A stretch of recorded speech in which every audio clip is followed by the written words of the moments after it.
we on? Oh my god, what a nightmare.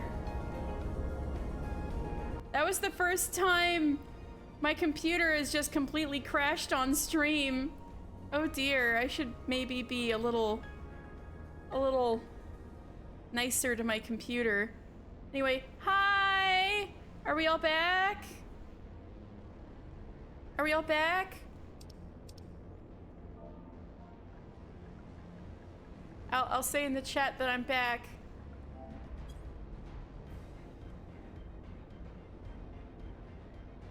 Okay, I guess I'll do a ready check. Sorry about that. I guess I'm gonna have to upload this to YouTube in 2 parts.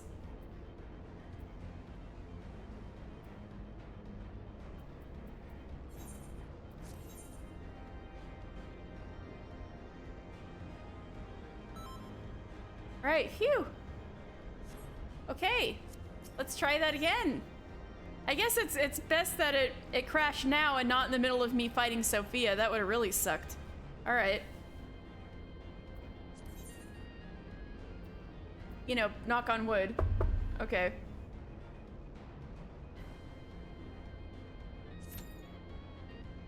All right, let's try that again.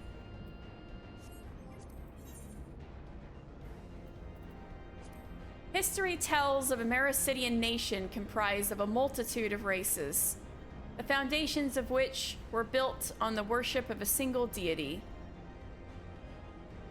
The goddess, as she was simply known, graced the souls of her worshippers with perfect equilibrium, binding their disparate societies in gilded chains of harmony. In the present day, she is better known as Sophia, one of the incalculably powerful icons of the warring Triad. And after 5,000 years of imprisonment, her failed plans for vengeance once more threatened to come to fruition. Defeat the wakened thralls and slay the stirring goddess, lest her divine balance bring all the world to equal ruin. So this is pretty cool, that there was a nation all brought under Sophia, but like all the peoples who like populate the nation were all different.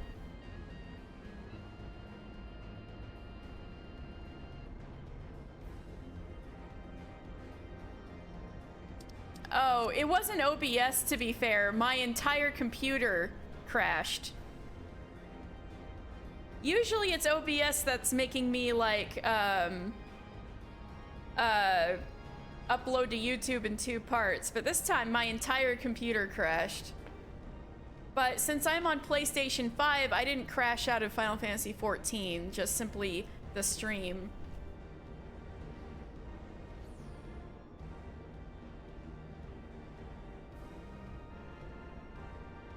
But that's fortunate, or else it would have taken even longer to get everything set up. I think I was able to get everything back on track surprisingly fast.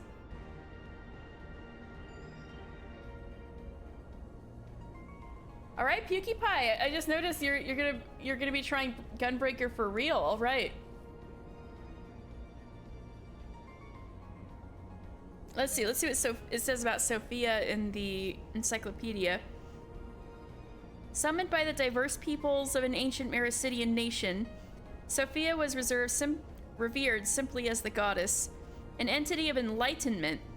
Legends tell that she brought together tribes of disparate form by imbuing their souls with a transcendent understanding of balance and harmony.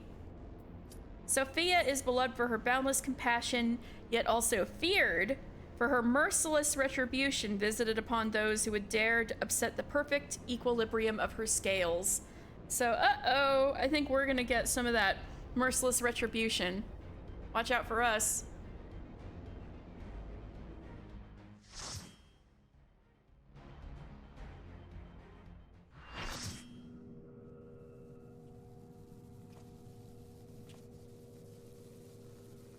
Yay.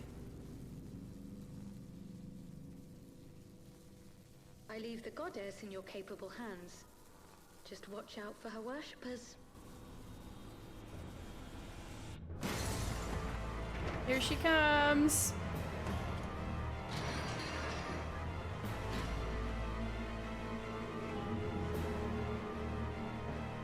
Ooh, she's the coolest looking one, in my opinion.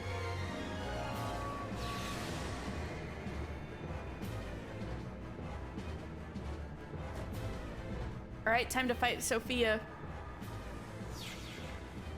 And fall off the platform and die. Let's go.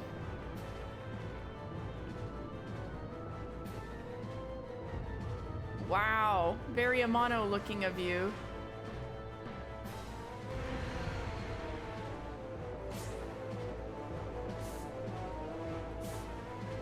I've done this once unsynced, guys. I'm cooked. You're good. I got the big heels. God, that's so relatable.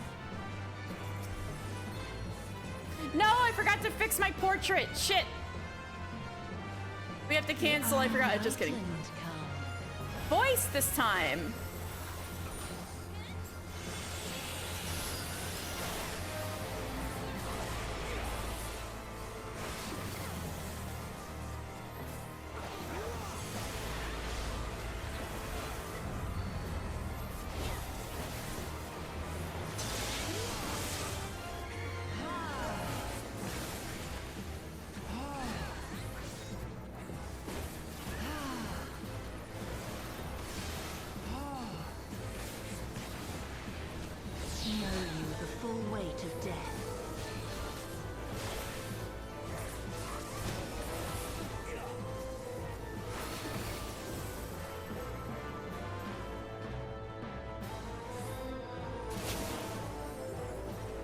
That hit me? Aw, shit.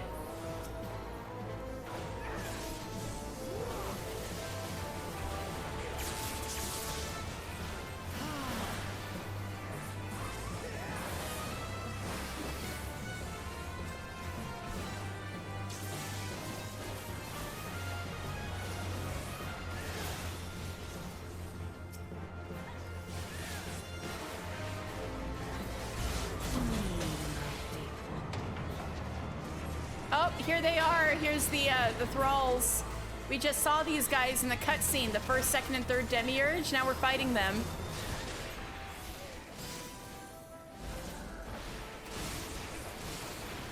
Oh no, I'm almost dead. Ooh, that was close.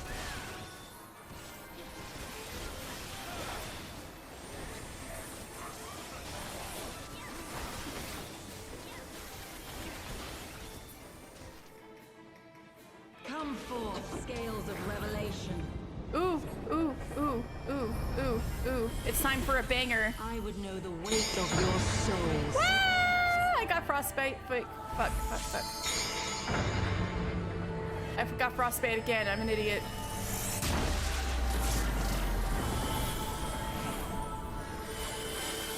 Can you bring equilibrium? I shall tip back the balance. Which way? Which way are you tipping the balance?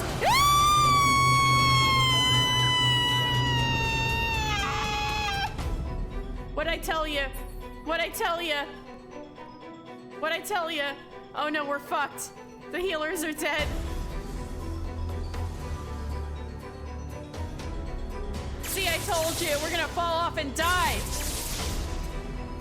That's why this is a nightmare to do this unsynced on extreme.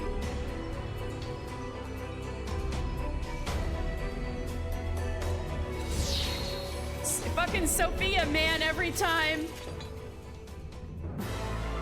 Everyone press arm's length. How did I survive? Arm's length. In arms, my brothers. Okay, arm's length. I got it.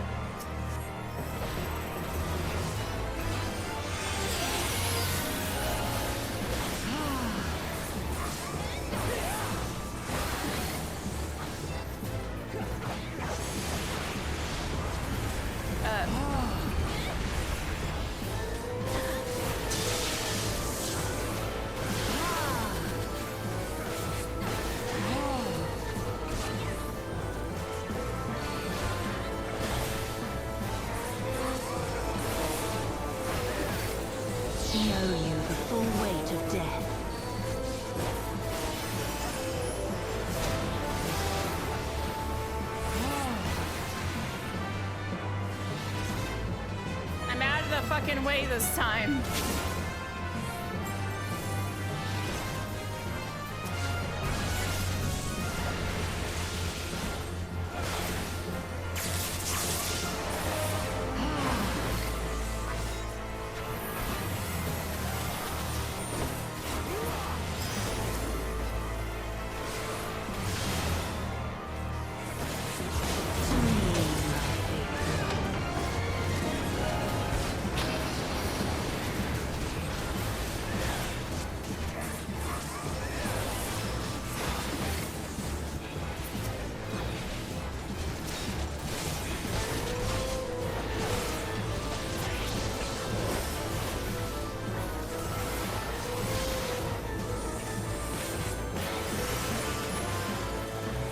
forth scales of revelation.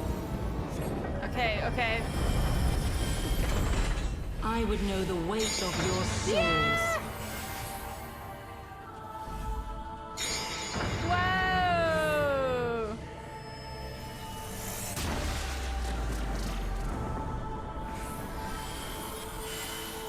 Can you bring equilibrium? I shall tip back the balance. Arm's length! Whoa! I'm alive, I'm alive. Even though I arm's length too late.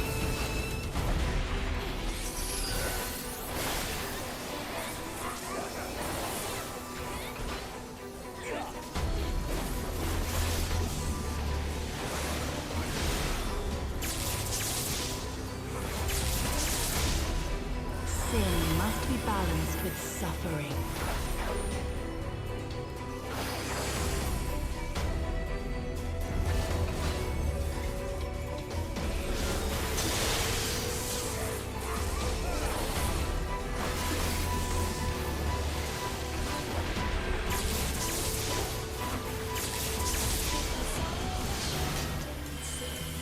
Daughter, be the bearer of my wisdom. Whoa! That's her daughter? That big head was her daughter. Oh. Because the lyrics of the song talk about, like, her daughter.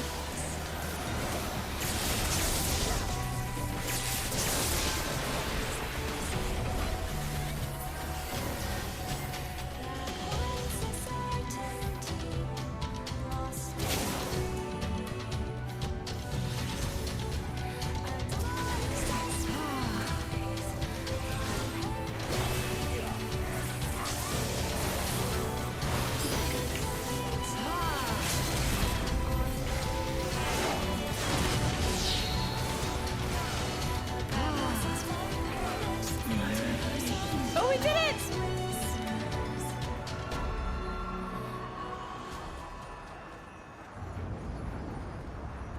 There they go. Whew! Once we got that first bit out of the way, it wasn't so bad. That was so cool. Such a cool trial, even though it's like, oh my god, I'm dying. All right, thank you guys so much. Yay, we did it. We beat Sophia. Yay, thank you, Pukie Pie. Your gun-breaking debut. Congrats.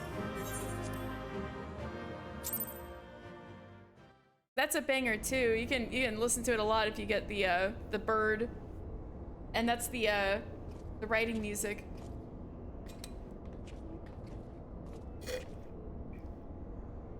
I see the goddess is no more. Well done. Once Kryl and Ukalai have rejoined us, we may safely depart. Very nice. One thing yet puzzles me, however. How did Sophia's servants come to wake from their slumber? I believe we have the answer to that. It wasn't you again, Ukalai, was it? We discovered the remains of a Garlean soldier in an adjacent sector of the containment facility. It is like that the fool ventured too close to Sophia during the Empire's previous incursion and was enthralled for his troubles. Oh shit! So they had a tempered person on the outside trying to break out everybody on the inside. That's really not great. Another reminder, if any were needed, as to the incalculable threat posed by these beings. The goddess would not even have been conscious when she claimed the man's will, and yet his mistake granted her the means to release her servants, and would have resulted in her own liberation had we not been on hand to intervene. I do much wonder that the Icon's pawn was capable of so effectively manipulating the facility's containment systems. How came he by such rarefied knowledge? That, too, is easily explained. During our investigation, Kryl discovered a subtle flaw in one of the mechanisms which held the goddess in check. A flaw which had plainly been added intentionally. Upon examining the facility's records of the period, we were able to piece together the story. It was a time towards the end of the Third Astral Era, when the peoples of Mericidia face extinction at the hands of the Allegan Empire. Sophia, a being of incomparable cunning, was said to have communicated certain plans to her servants through a medium of a trusted oracle. See, this Sophia stuff is so fucking fascinating. I want to know more about her in a Mericidia expansion. Following the oracle's instructions, they duly conspired with a rebel faction within Alleg who, we believe, agreed to tamper with the prison intended for Sophia. And there were indeed rebel factions within Alleg. Legathon, the first final boss of Crystal Tower raids, so the final boss of Labyrinth of the Ancients, was one of those rebel leaders who got taken over, experimented on, and brainwashed. And then the goddess and her thralls chanced to be captured, though we suspect that this has always been their plans. Indeed, the prison was situated at the heart of Alleg, and we think they intend to attack the city from within. They would merely have to wait for the rebels to exploit the weakness of their confines. But the conspirators' dealings with the Mericidians were exposed before they could enact their plot, and all were summarily executed. Jesus. It seems that the flaw itself remained undiscovered, however, and might have remained so until the end of days had it not been for the actions of the Archbishop, and subsequently the Garleans. I cannot help but wonder what might have come to pass had their scheme been successful. Mayhap the answer lies in the prophecy. The Worm King? Ryle hath the right of it. Its words may be deciphered thus: the cursed Paul speaketh of Sophia's prison, from which she was supposed to emerge at the agreed hour. The Worm King, meanwhile, can be none other than the great Bahamut himself, then yet a prisoner, whom the goddess did intend to unleash upon Alleg to set right the scales of justice. Hey, look at that, I was right! A foolhardy plan. Had it come to fruition, the two of them would surely have razed the realm. Naught would have been spared the devastation. The Mericidians' homeland included. Well, yeah, Y'shtola, they were all tempered. Well, maybe the rebels weren't tempered, but they probably didn't know any better. Their home already stood on the brink of oblivion. Mayhap they wished for naught else but to purge the poison of Alleg with primal fire. Yeah, ultimate revenge, huh? If they're losing everything anyway. The tale teacheth us that even the greatest of man's creations may yet be brought low by a single act of treachery.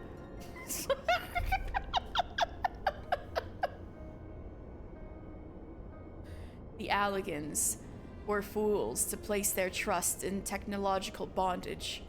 To shackle such beings is but to delay the inevitable.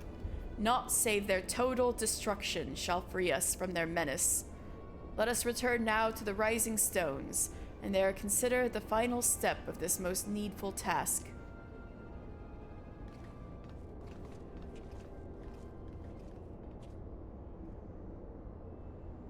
The threat posed by this facility is greater than you imagine, Urianger, and one not limited to the icons themselves. Sophia's remaining servants must be put down. Oh, his little bloodlust is rearing its head again.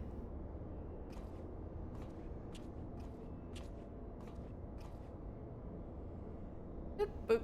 Warning: deactivating stasis chamber support systems will result in subject termination. Enter identification code to continue. Holy shit! Is he pulling the plug on them?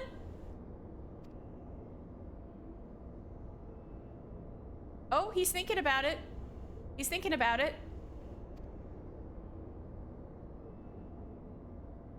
He's making a BG3 decision right now. Holy shit.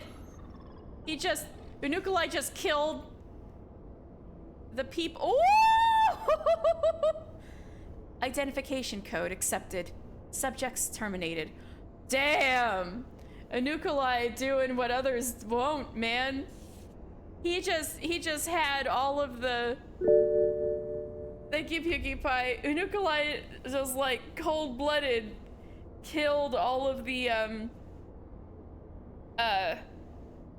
all of Sophia's still imprisoned thralls. Alright, I'm stretching.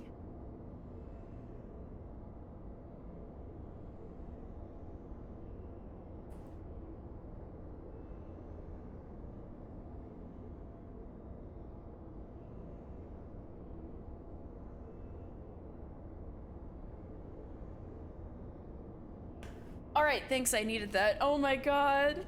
Unukalai cannot stop being sus and bloodthirsty.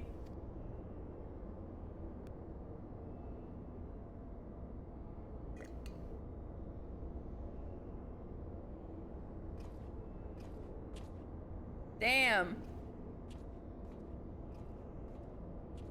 He really can't. Yeah. Holy shit. Alright, it's time to go back to Mordona.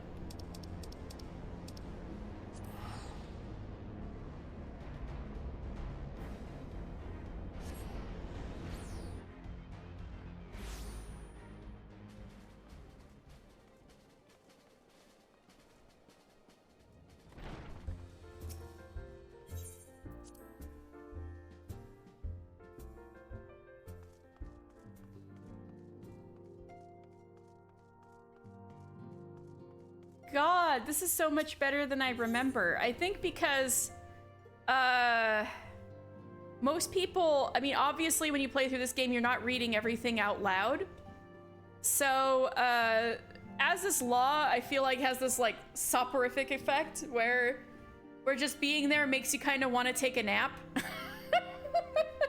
And so I feel like a lot of people going through Warring Triad don't pay that close attention to the writing because they just kind of want to get to the trials or they're falling asleep.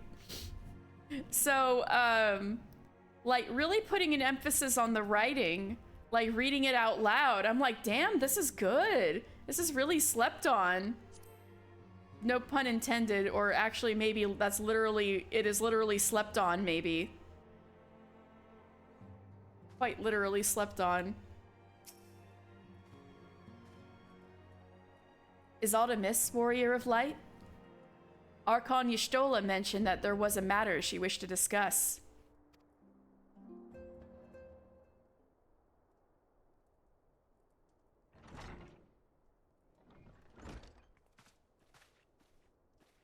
Well met, mister. You will forgive me if I seem curt, but I would settle an account with our young friend. Yeah, Y'shtola always has it out for Unukalai. Did she find out that they're all dead? You know what else is slept on? Mattresses. Oh, if only I had a sponsor. Dwarven Crafts. Buying Dwarven Crafts straight from Orzammar. How are you doing? We're finding out this little boy has appetite for blood.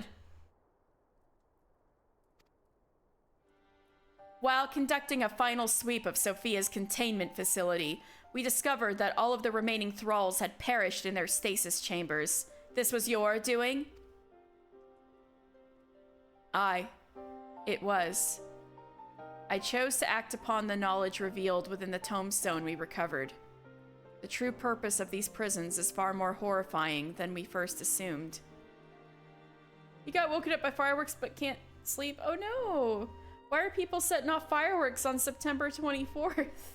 Just cuz? Aw, man.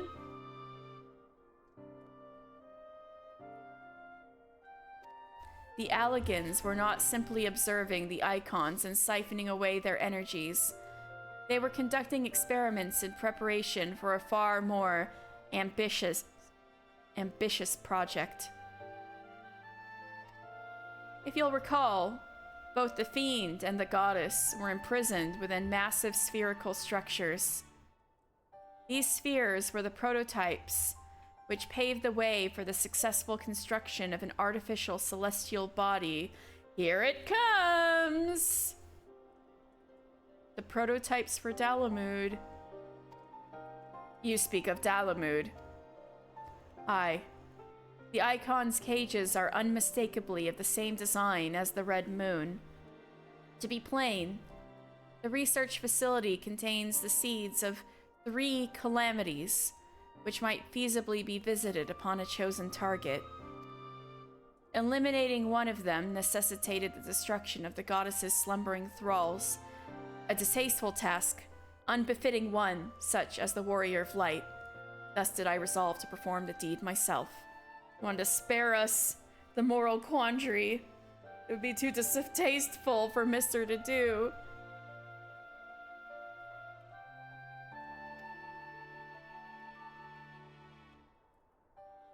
You have made your case, and 'tis apparent that we were not in full possession of the facts. Nevertheless, your notion of what may or may not be expected of Mister is presumptuous in the extreme. Ooh, get his ass, Y'shtola! Presumptuous. When the Warrior of Light chose to join the Scions, he did so in the knowledge that he would be required to face and destroy not only the primals, but also their fanatical servants. That which you deem a distasteful task is an essential part of our calling, a burden which every Scion is sworn to shoulder.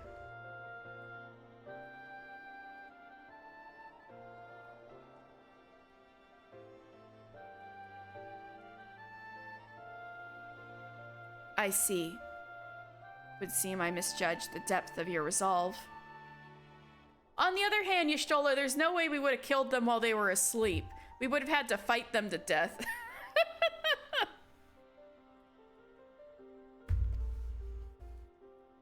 That's not how we fly. We don't kill them while they're asleep. No matter. Assuming I have made myself understood, we need not speak of it again. There is, however, one other subject which merits discussion. You determined that Sophia's thralls were awoken by a Garlean soldier who had somehow gained access to the containment area, did you not? If that is the case, it seems highly doubtful that the interloper wandered into such a dangerous part of the facility by chance.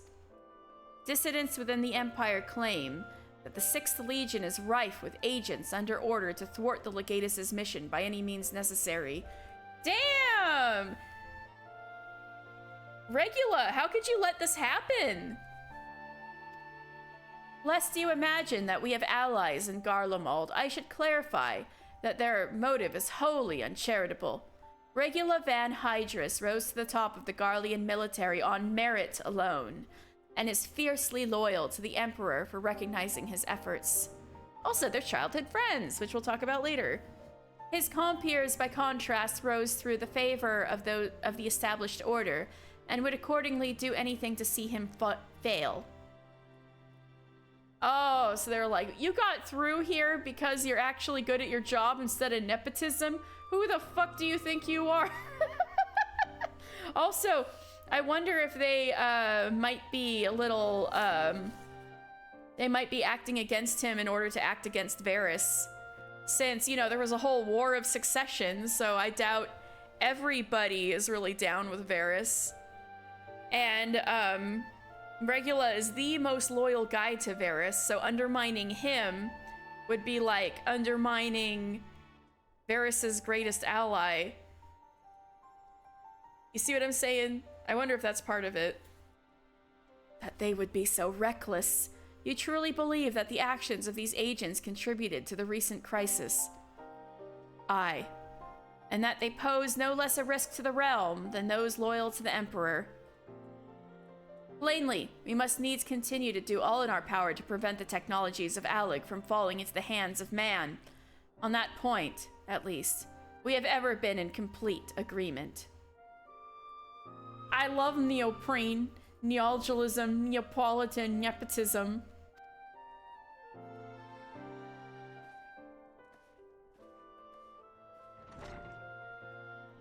That was was a cool conversation too. I'm saying the writing is really good in Warring Triad. Just most people snooze and don't actually read it.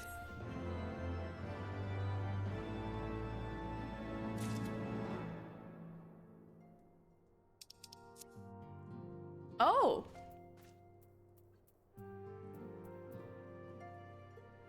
I think I have the Dalmal calf, but yeah, the others I don't have. Otter might be fun for Stormblood, but only if you want to. Thank you. Honestly, that's on Square Enix for making us go to Azus Law to get more stupider so many times. It gets very repetitive, yeah. Or Allig? Go to Allig, right. It auto-corrected. Yeah, that does seem pretty auto-corrected. Yeah, it's like, yeah, this is what you get for making us go to do Allegan shit so many times. What do you mean you put effort into it? I go to Azus Law. I trade you. Okay. Azus Law. The last pillar to fall. Oh wait, before that I should read about Sophia, which was super fascinating so far. The goddess has fallen, and only one pillar of the warring triad remains, according to the records we discovered upon Sophia's destruction. The Icon had once schemed to bring the Allegan Empire to ruin from within. The histories also spoke of her followers, and how they perceived the ever-expanding Imperials as anathema to the world's balance. Equilibrium is Sophia's domain. Her worshippers saw the righting of the scales as their sacred duty, and thus did they resist the Allegans' invasion with holy fervor.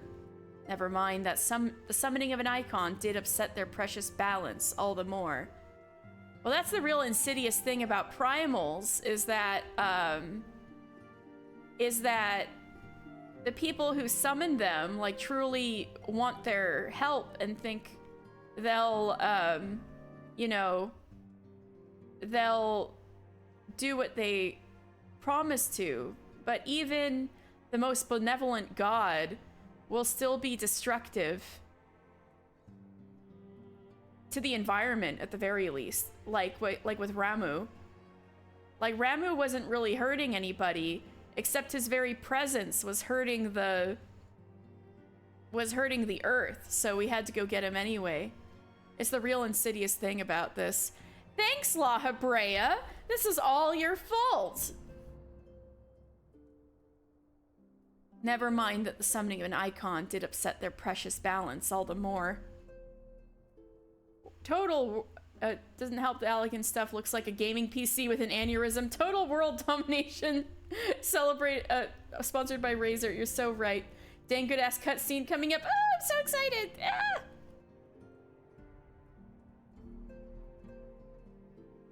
Never mind the summoning of an icon did upset their precious balance all the more. The concept of balance is, however, of great interest to my master. If you know, you know. I'm screenshotting this. If you know, you know. A world must have both light and darkness, and a sudden surge of either will endanger its very existence. Upon our first meeting, my master spoke thus: I am not the light's servant, but for the present I must serve. One cannot arbitrate equilibrium if one is not fluid of stance. Oh, that's also a good line. I'm also gonna... You just forgot to eat. Everyone, think about the last time you ate, and if it's more than a few hours, have a little something. Oh yes, of course. Please eat. The way I'm going, I might not get to Zurvan for a while. Absolutely, go eat. And of course, if you need to, like, really go get food and like exit the party, of course, whatever works. But yes, please eat. The tenets of our justice are found not in light nor darkness, nor the gray shades in between. We seek We but seek to enforce that which prevents the visitation of oblivion, to moderate the endless waves of war, such that neither side claims victory. That is our charge. That was so fucking interesting for things that come up way later in the game. Oh, Warring Triad is good. This is why I put in the...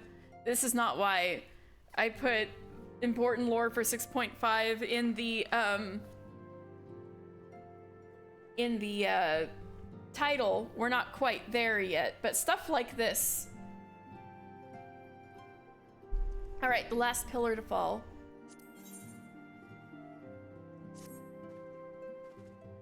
Greetings, warrior of light. But one pillar of the Warring Triad remains. Zurvan, the icon known as the demon. According to the histories I've uncovered, this monstrous being was worshipped by a race of Mericidian beastmen. These creatures are the key to maintaining Zurvan's manifestation, and we can be sure that many such thralls will be imprisoned somewhere within the research facility. It is imperative that we determine their exact location as swiftly as possible. We dare not risk repeating the near disaster we suffered at the hands of Sophia's servants. As such, your fellow scions have already begun an exhaustive search, but there are several sectors which only you, Kryl, and I can enter without fear of enthrallment. Let us make our way to Azislaw forthwith and aid the investigations.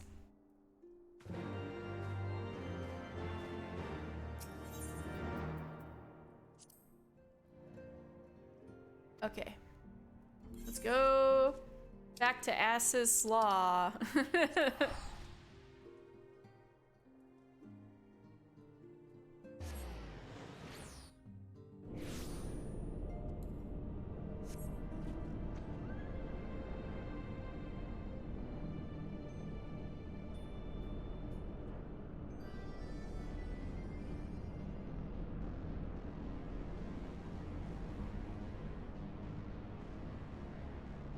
Going flying back up on the flagship once again. Fly really, really high.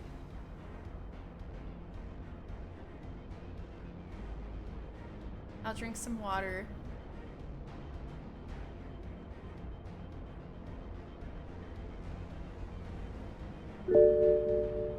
Oh, I'll drink some water again.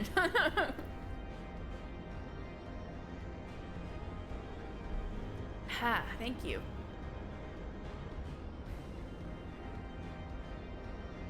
Oh wait, shit!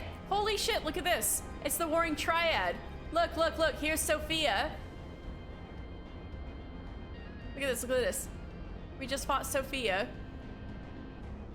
This was here the whole time, I just didn't notice. Here's Sephiroth. We fought him. Look at this, Pog. Sephiroth. We just fought him. And so this is a preview of what we're about to fight. This must be Mr. Zurvan.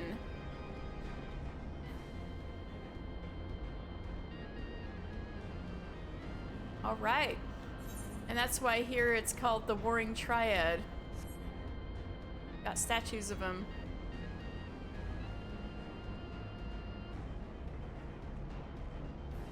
Doesn't really go with the rest of their decoration. True.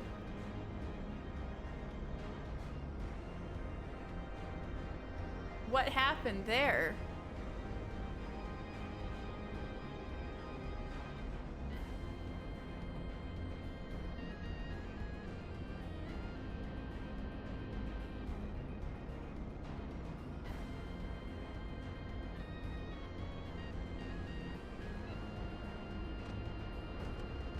Alright, my destination is here. Wait around.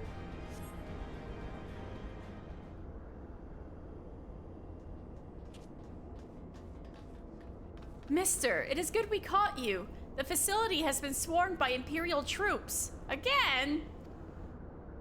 By their standards did we judge them soldiers of the Sixth. Aye, once more doth Regula Van Hydrus stretch forth his hand to seize the forbidden fruits of Alig, and once more have our meticulous wards been swept aside like so many cobwebs. Inukalai, did you do that again? Your meddlesome wards were destroyed from within by the pulsating energies of an icon. Yeah, I was like, okay, so is Zurvan who destroyed them? I guess that's you Garleans admitting you don't know what the fuck to do with magic. Nay, put up your weapons and listen. The followers of Zurvan have awakened, and they toil to rouse their master. The demon's worshippers yet slumbered when we confronted Sophia. Could the tampering of her thralls have been more widespread than we thought? They shared a common enemy. It was not unthinkable that they would seek to free all those the Alligans had imprisoned. Yes, the cage doors are open. And whilst you stand here quibbling over who picked the locks, my soldiers are on the inside the facility, risking their lives and their sanity. They have volunteered to face death to prevent Zurvan's servants from waking him in the fullness of his power. Now, assuming you have at last understood the gravity of the situation, it is time that I rejoin them. Oh shit. Enemy of my enemy? Is this what we're doing, Regula?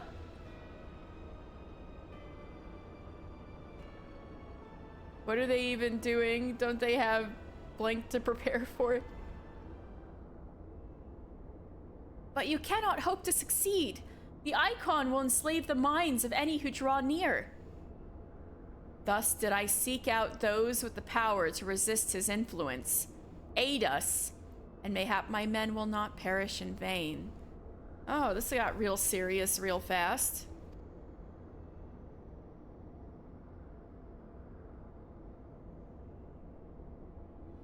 You propose an alliance.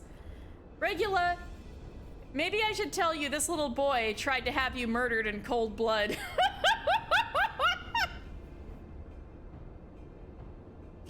I have delved into the depths of this place and found its technology wanting. Regula's so cool. These mechanisms have failed to hold their prisoners, and such broken artifacts are unfit to bring before the Emperor. All right, let's go. Twice have you bested me in combat. Okay, maybe it was only twice. I swear to God, I fought him during Heavensward MSQ. Did I not? But I definitely kicked your ass in the Etherochemical Research Facility, and then again in the Etherochemical Research Facility, but like with the Scions and then by myself. Okay. Will you now lend me that strength and stand against our mutual foe? Hey, did you guys see this coming? We're teaming up with Regula. 'Twas in opposing your reckless schemes that Azael was lost to us. Azael! You expect us to simply forgive and forget all that has come before. I expect you to put aside your emotions and use your better judgment. Ishtola, you didn't even know Azael that well, but thank you for speaking up for her. But of course, I expect you to put aside your emotions and use your better judgment. But of course, I am dealing with savages. I will not stand here and justify the death of the Ice Maiden. We pursued our ideals, and you pursued yours. Such was the result. And mayhap you might consider another point. Ishtola punching the wall because she didn't get to meet the hot lesbian help. In these endless clashes, we have all lost comrades dear to us. Yet I choose to put aside past grievances and beg your champion's aid, to appeal to your reason. Damn, Regula's really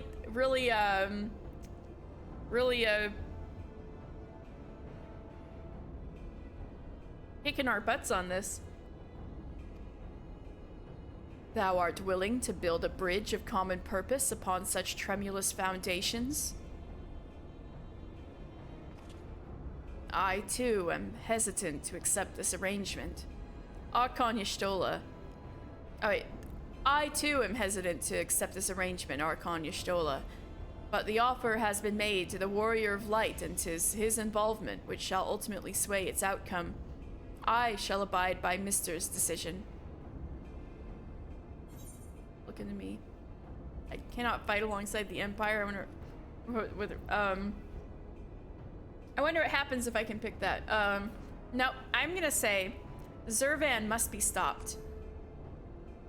That's more important than our petty squabbles, even if they're not petty, actually, our squabbles. Then, for better or worse, we shall fight at your side. Mistress Kryl and I are also resistant to primal influences. We shall aid you where we can. Then let us be on our way.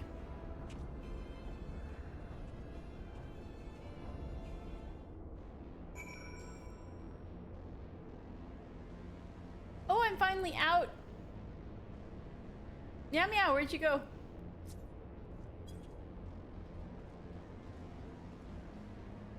What's the verification node say? Identification code accepted. Triad control clearance granted. There you are.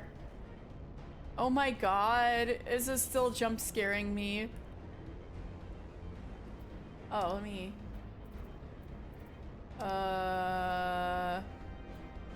Here, have some wyvern leather. Oh, so cute. Oh wait, I already have the monkey. I want these two, the otter and the... Alright, sweet. Thank you. So kind, thank you. Thank you very much.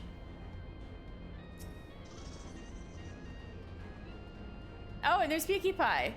Avengers assembled. Our companions have already passed through to the research facility. We should not lag behind.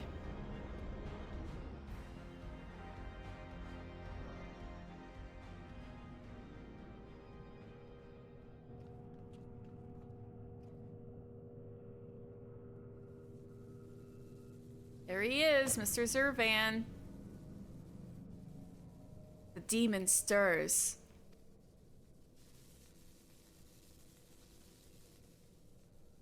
Like a suckling babe, he feedeth upon the ether siphoned unto him by his thralls. That's such a weird way to put it, Urianger. I love you. We must needs deprive him of this sustenance. Then we destroy those devices.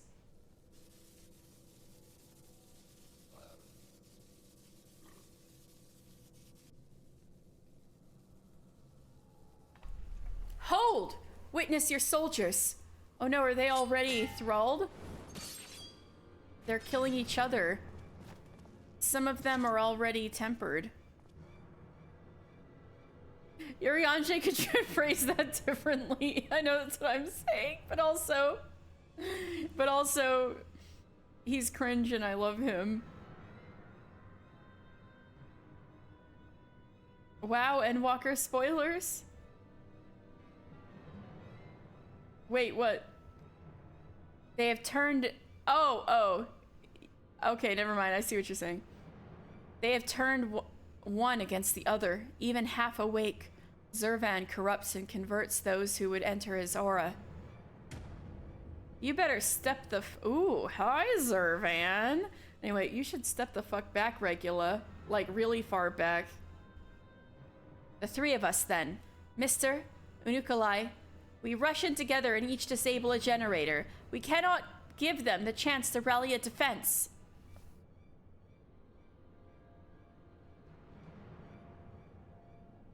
There are 4 mechanisms by my count. If I can avoid the Icon's miasma, my blade will make short work of the last one. That's very, very risky, sir. We, all of us, have pledged our lives to... Keep your lives. I would rather you tend to my fallen. Some may yet survive with their minds intact. Just want us to be healers, okay.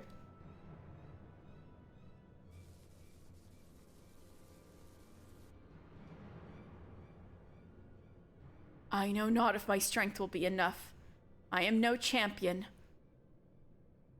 The battlefield is no place for uncertainty, boy.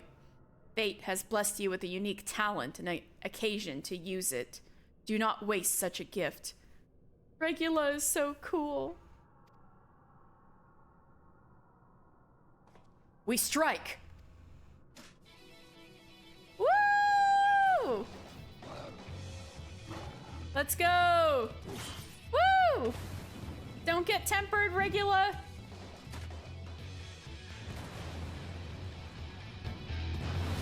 Oh! Yeah, mister.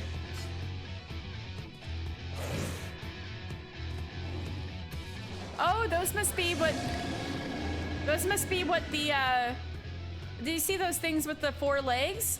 Those must be what Zurvan's, what one of the races in one of the, if we do get into Maricidia expansion, I bet one of the races will look like that, because it's a centaur-like, race that summons Zurvan. So if that thing with 4 legs was one of them, so it's more like a lizard centaur. That must be, if we get a Maricidian expansion, we'll see more of them. God, Zurvan is... See, that thing. Unukulai!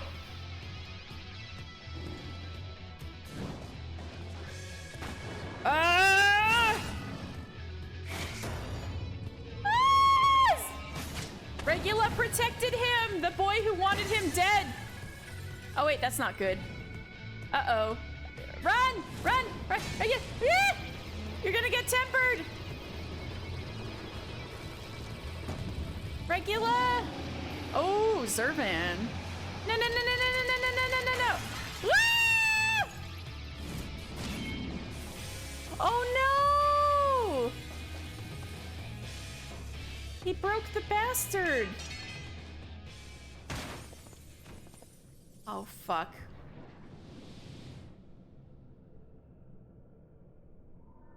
He slumbers once more. Kind of handsome Squidward under the helmet. They never show you under the helmet. People had to do hack tools to find out what he looks like under there. He slumbers once more.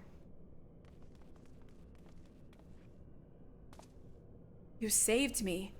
Why? I wanted you fucking dead in cold blood.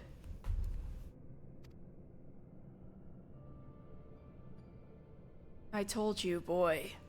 Yours is a gift too precious to waste. A gift the Emperor may one day have need of in his war upon those untamable icons. Alright, this might be a good time to talk about Regula.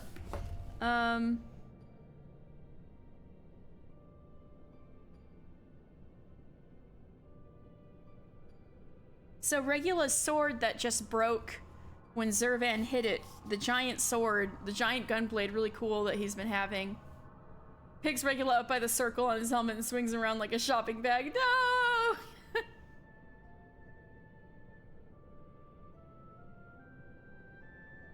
Wait, who's wearing hoochie shorts under the big stupid coat? Anyway. So the giant gunblade that just broke, was called the Bastard. A large gunblade created the Magitech Academy. This arm was given to Regula, in part to see how it performed in battle. Though fondness causes many men to give fanciful names to their weapon, Regula prefers to simply call his arm what it is, a bastard sword with a firearm attached. Regula's the best. Regula's the best.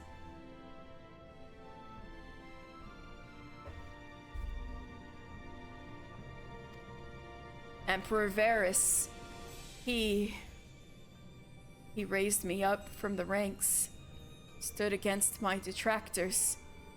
I gladly give my life in his service.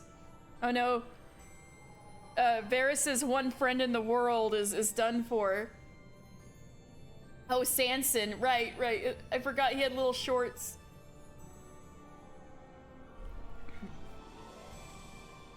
I'm so fucking sad, help.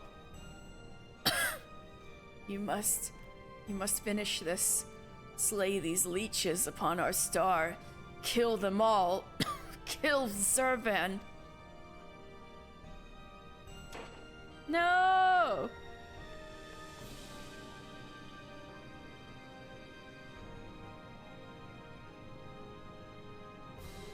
We must needs withdraw and prepare our assault. At the cost of his very life, the Legatus hath prized open for us a window of opportunity. And there goes Regula Van Hydrus. Right when he was being cool as shit and on our side. Right. Is he still here? Yeah, he is. 6th Legion to Curion. Forgive me if I show little gratitude for my rescue. It is said that the Emperor and Van Hydrus were childhood friends. Foul fortune that we should be the ones to bring news of his death. Oh, I bet let me use him a few. Katie bonks you so hard I die instantly. Alright. Reusable shopping bag, I see how it is. Bonk. Anyway. Damn, yeah, imagine being the guy who has to tell the Emperor his childhood friend is dead. The research facility crawls with Zurvan's faithful, and they will not cease in their efforts to rouse him. If you would honor the Legatus' sacrifice, then you must slaughter those fiends to the last. I had thought Regula a cold and ruthless man, but he showed surprising compassion for his soldiers. And it also seems he placed great trust in his emperor. If Regula could be convinced that technology for containing primals is fatally flawed, then mayhap Varys can be convinced as well. 'Tis not often that I dare approach so closely to entities such as Zurvan. How sharply I am reminded of the burden we place upon those whom are blessed with the echo. Yeah, why aren't you guys like 30 feet back from here? Honestly. These wounded soldiers will live, but further battle is beyond them. I've counseled them to remain here until their compatriots arrive to bear them home. Oh, thank you for looking after them, Marianche. So, dear departed, Regula Van Hydrus. So, Regula Van Hydrus was the eldest son of the influential Hydrus family. Regula is a pure-blooded Garlean who has been fast friends with Varys Zosgalvis since both were but boys playing in the Imperial Palace. He is known to be a man of honor, and his support for Varys in the War of Succession never once wavered, no matter how bleak matters became. Regula also aided in his friend's candidacy by attacking the encampments of rival factions.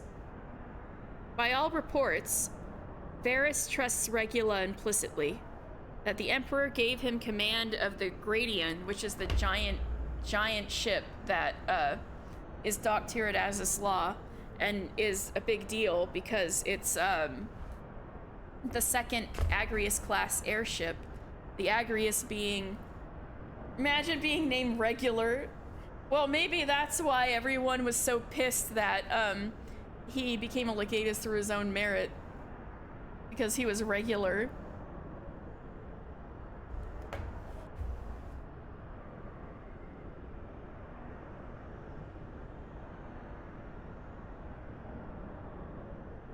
Now, the Emperor gave him command of the Gradian and asked him to find the mythical floating isle of Azys Law speaks much to like how much Varys trusted him. The Legatus of the Sixth, in turn, is a staunch believer in the necessity of exterminating the Icons. Regula has had two great loves over his 44 summers: music and ancient Garlean techniques of the sword. Few more ardently support the art, and fewer still are more practiced. Well, he did do fucking cool things with that sword. So, yeah, and it's this kind of dude who dies, not the actual worms in Garlean society. I know! Yeah, exactly. Oh. So he was 44. And he loved music and swords. So the Legion he led, which these two are a part of, the 6th Imperial Legion, also has a little blurb. Yeah, it's pretty awesome, right? So the 6th Imperial Legion, led by Legatus Regula Van Hydrus, the 6th Imperial Legion was formed during the middle of Garlemald's campaigns to unify Ilsebard. Though it was initially charged with occupying the southern coasts of the continent, the Legion saw little dissent amidst the natives, and its leaders grew corrupt. Indeed, so accustomed did they become to taking bribes that the force essentially became a private army for the local leaders. This raised the ire of, at the time, High Legatus Varus Yaes Galvus, so before he became emperor, who sent his trusted friend Regula to see to the situation. The upper ranks were purged, and the previous Legatus executed. Wow. Excuse me. Effectively, a new legion was created. Yeah, more like Varus Gay Galvus. I mean, Regula was into swordplay? I'm saying, no, I'm just kidding.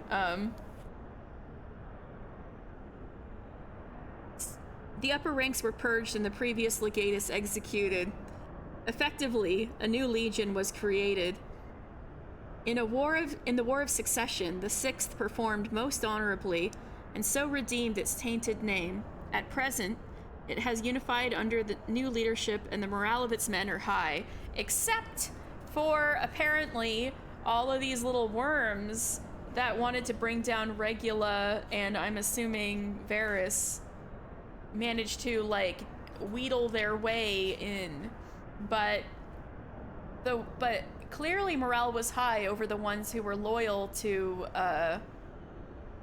Regula. I mean, these guys were injured, yeah, but they're like fucking torn up over Regula. So maybe I should read Varys's blurb too. So we've seen Varys before. He's a bulldog looking kind of guy. Because his description kind of talks about the War of Succession a little bit, which mostly happens off screen. So, Varys Sosgalvis, the 2nd Emperor of Garlemald. Varys has many achievements to his name, having served as High Legatus for 9 years. He is thus said to favor his grandfather far more than any other member of the royal family. Yet, he did not become emperor without a fight, so people thought he favored his grandfather. Little did they know. Little did they know. Little did they know, spoilers, spoilers, spoilers.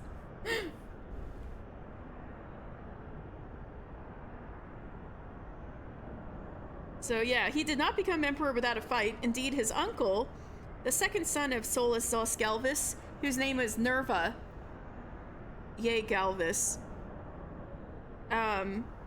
which isn't said in the little blurb here, but that uncle's name is Nerva,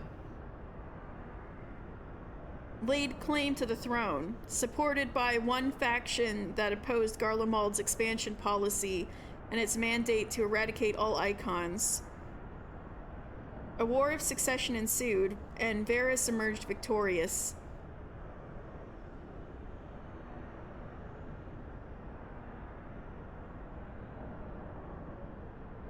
Though he is said to respect his grandfather's achievements, it has been reported that he also blames the first emperor for inviting the internal strife by being too lenient with his own son.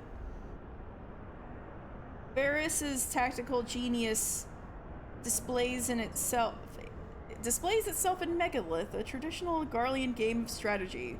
So he likes to play board games. Little known fact about Varys.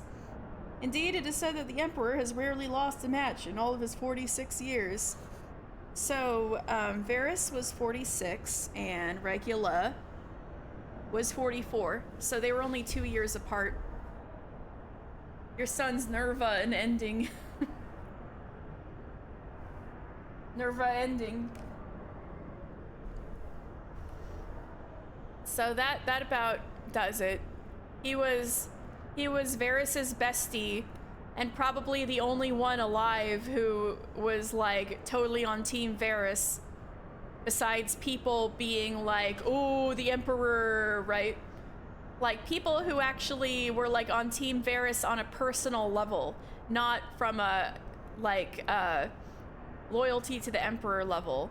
Like the only person who liked Varys as a person is dead. So my son's super and regular and his brother Bester. Oh my god. Okay. Hi, Anukalai. This was depressing.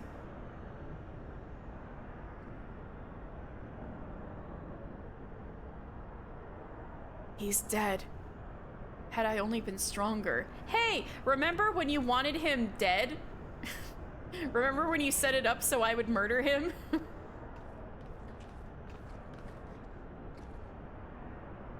Enough of that. There will be time for regrets after we've rid the world of Zervan. Kryl has the right of it. The demon has fallen back into torpor for now, but we must act swiftly if Regula's death is to have meaning. The survivors speak of an army of thralls loose in the facility. No nopium, me right now. And we must assume that these followers continue their efforts to awaken the icon. Let us then concentrate upon diverting them from their task. Mistress Kryl and Master Anukalai, prithee secure the controls to Zervan's shackles and limit the restoration of his might. Arkan Y'shtola and I shall forge ahead and strike down those thralls as would seek to harry you. Warrior of Light, thine is, as ever, the most perilous duty.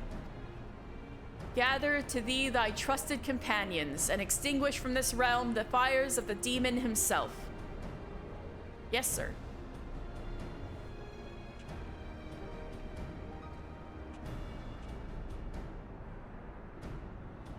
All right, are you guys ready?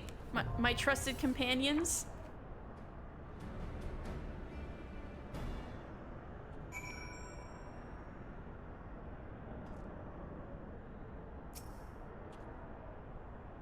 The legatus spoke truly. The thick of battle is no place to question oneself, and I will accept any forthcoming duty with certitude or not at all. Oh, you did the ready check. Thank you. The last pillar of the warring Triad is set to fall. Let's see this to the end, mister. We will bear the legatus's remains back to Garlemald. His favored blade was shattered, but may your own weapon claim vengeance in his stead. Thank you, dude. Thank you, actually. When I volunteered for this mission, it was in knowledge that my death would serve a greater purpose. We fell too quickly. Too quickly. Oh, man. These Garlean soldiers are so traumatized. Only one pill. Okay, I'll just get it going. What? How's your guys' eye levels? Anybody got a fucked up eye level? Oh no, maybe you don't have enough eye level on your gunbreaker, Pukey Pie.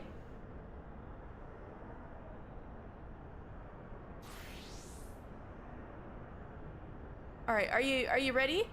Are you gonna try as Dark Knight? I guess I should just do the ready check.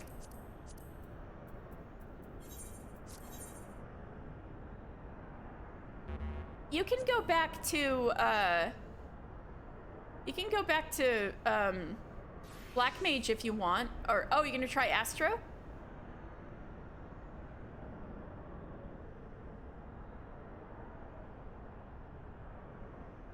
Let's see, let me double check what you need. You need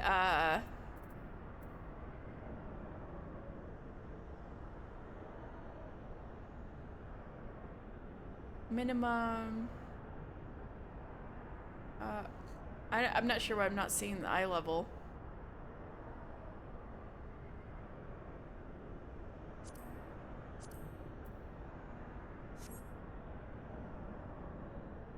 Oh yeah, this is high enough. Okay, I'll give you 2 seconds. Actually, I kind of need to deal with the result of all of this hydration real fast. So perfect. And you can 2:35. I see. All right. At least we're ready. I'll be right back.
All right, I'm back.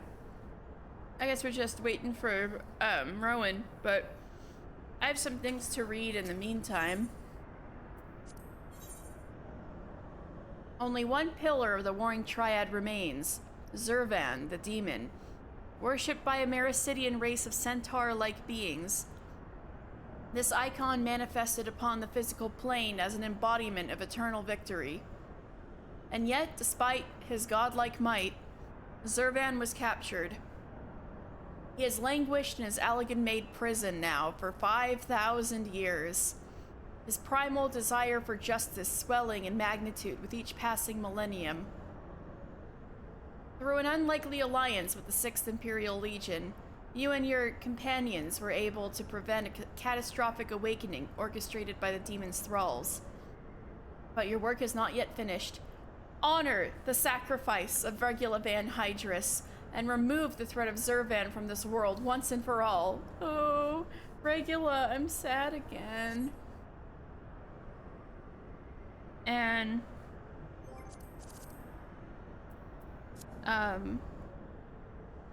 his blurb in the book says,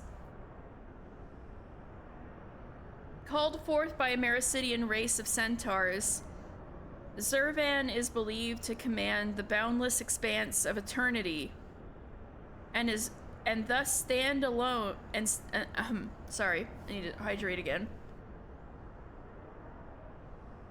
Zurvan is believed to command the boundless expanse of eternity, and thus stand above all other gods in existence.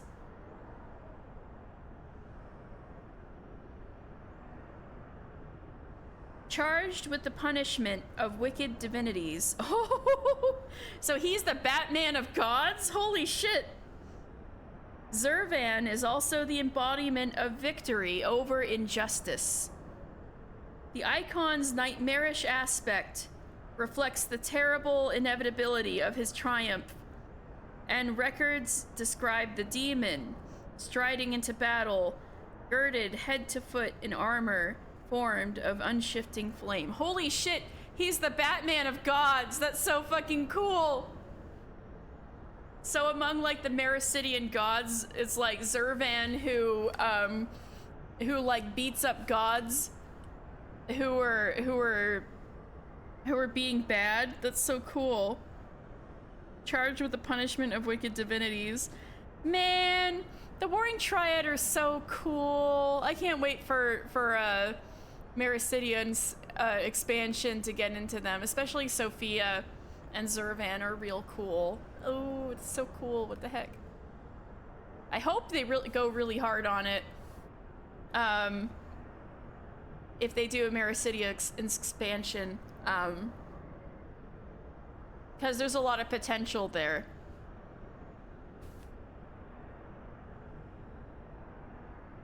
Now, let me check.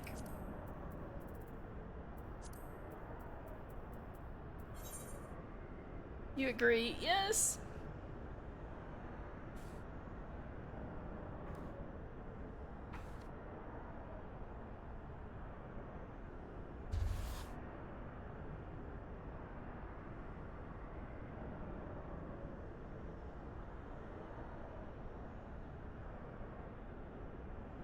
Oh, oops, I didn't commence it. Sorry.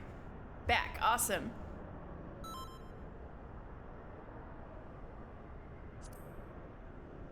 All right.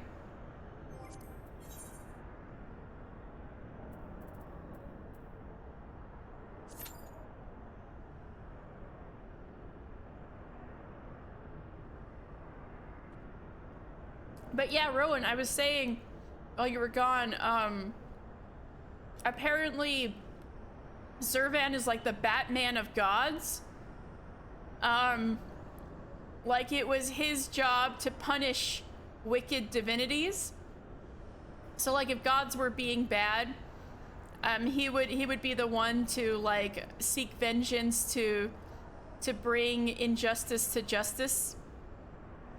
And so the reason why he looks so fucking scary also is part of that, and the why he's called the demon. So I'm like, literally, it's the Batman of gods. That's so cool.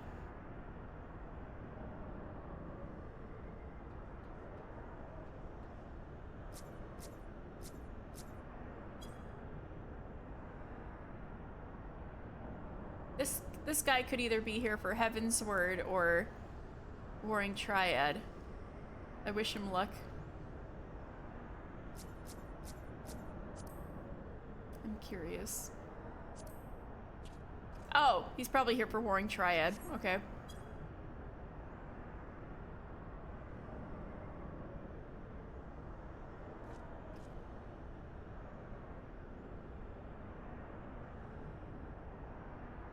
Sorry I'm quiet, I'm chewing on a snack over here. I feel like I've read out most of the relevant stuff. The only thing I really have left is, maybe doing a little Az's Law tour of, places that have to do with... Oh, here we go. Places that have to do with the Warring Triad.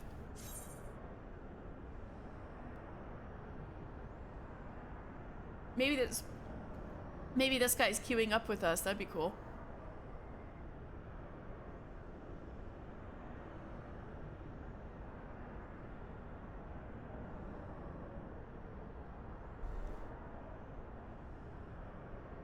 Who's the DPS? Who's the DPS? Who's the DPS? There we go.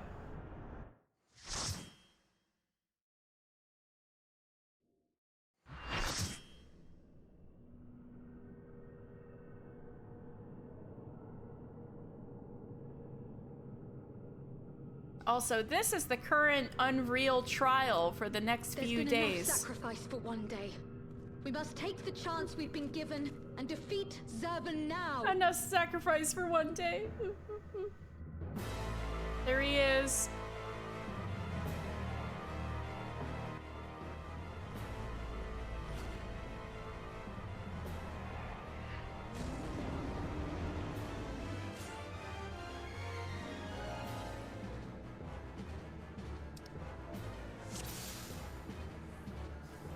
Oops. Initiating final disengagement sequence. All non-combat personnel are advised to evacuate. Mine age of slumber is at an end. 1,000 suns may set, but the insult of mine imprisonment hath been etched upon my eternal memory. I am come to mete out justice, to bestow the blessing of victory unending. I am Zurvan, he who standeth above all other gods. He who shall bring slaughter and ruin. Disengagement sequence complete. Zurvan is released from containment. Well, there we go, the purge.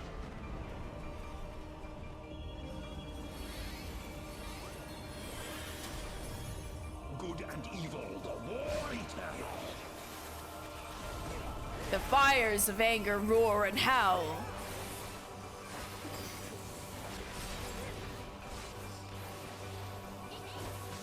My doubt is fled.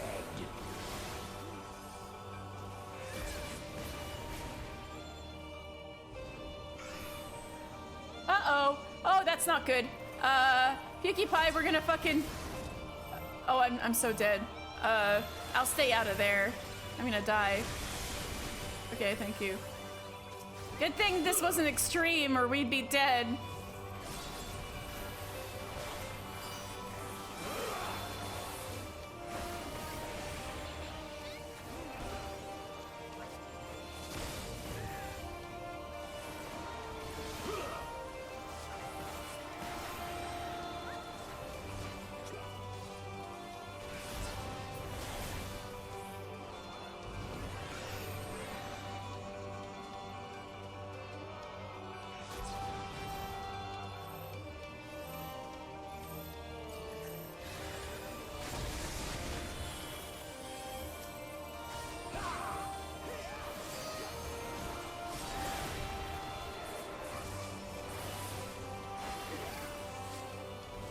By sorrow's chill doth all become ice.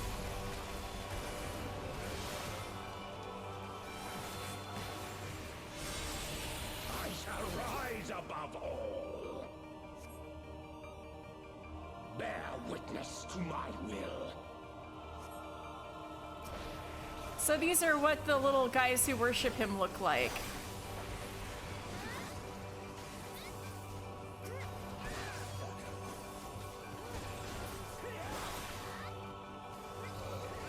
Oops.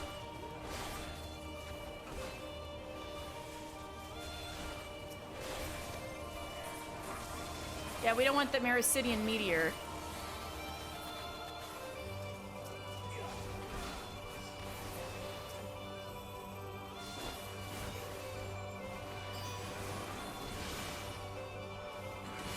I keep grabbing aggro on this guy.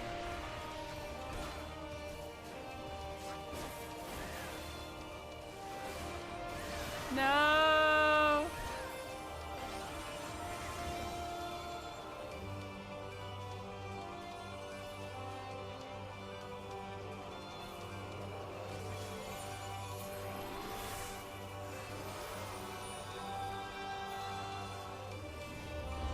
Frozen in time, mine armor of flame, unto eternity's end, my righteous reign.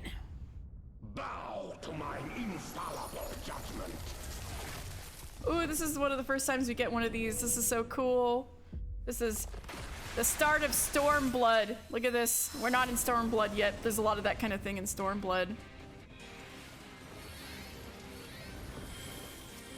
What manner of mortals withstand such punishment?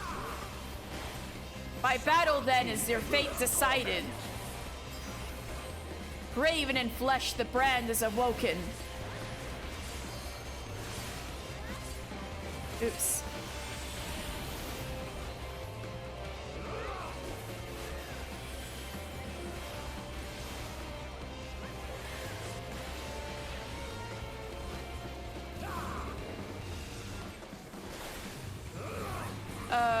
I guess two of us. I'll go over there. Wait. No, meow meow. I'm so sorry. people were waffling and then I waffled.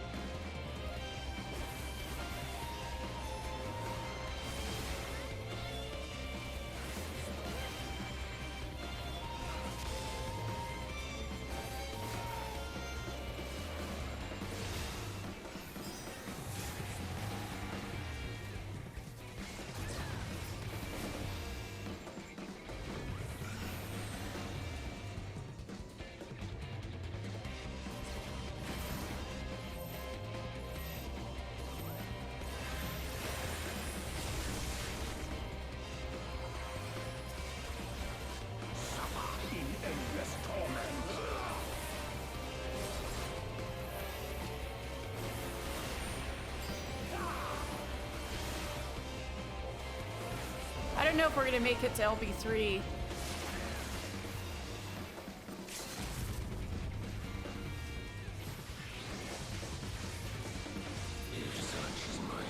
Yeah, got him.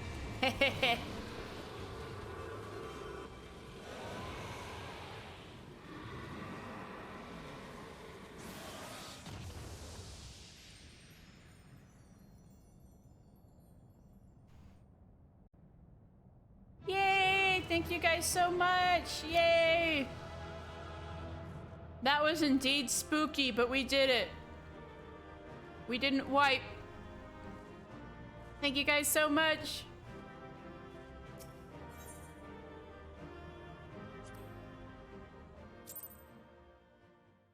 I got a comm.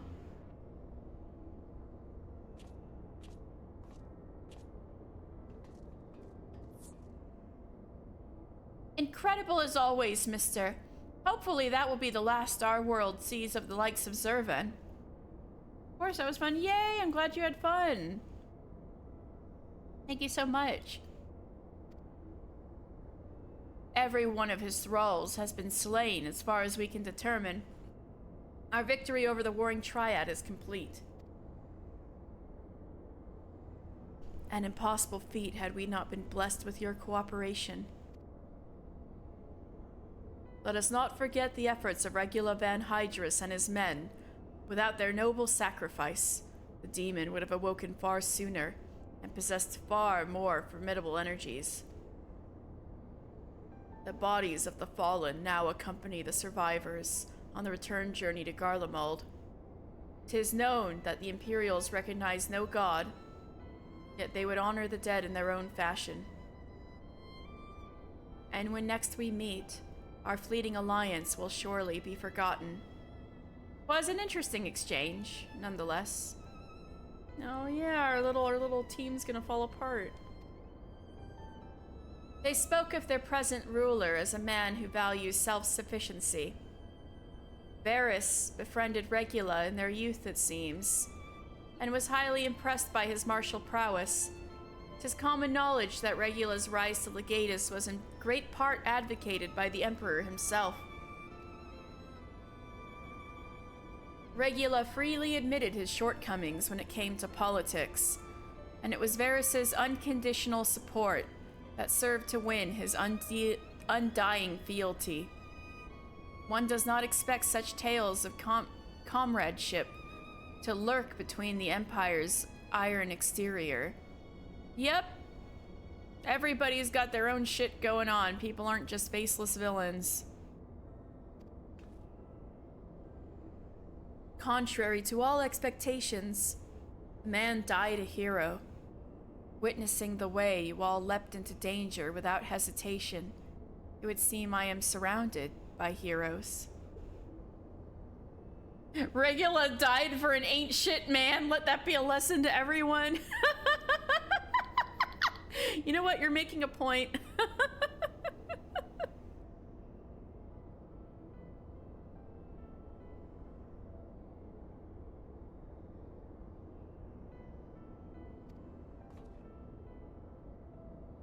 And yet, my own actions were aught but heroic.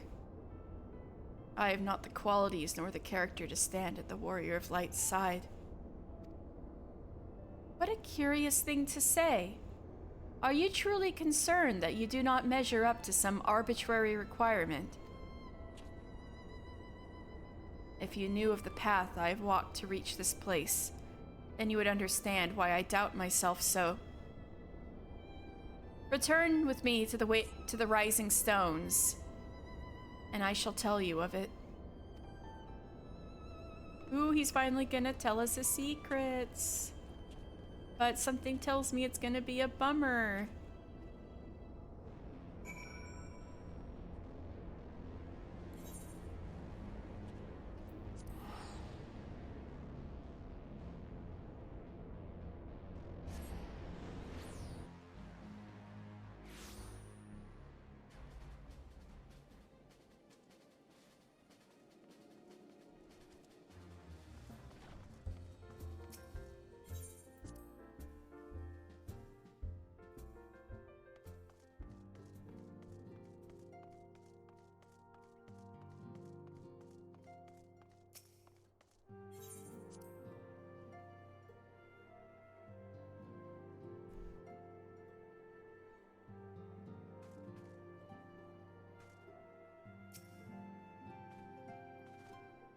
With your victory over Zurvan, the warring Triad is finally defeated. I am afraid, however, that my own efforts have often been more hindrance than help. And you and your fellow Scions deserve to hear the reasons behind my actions. Ooh, spicy.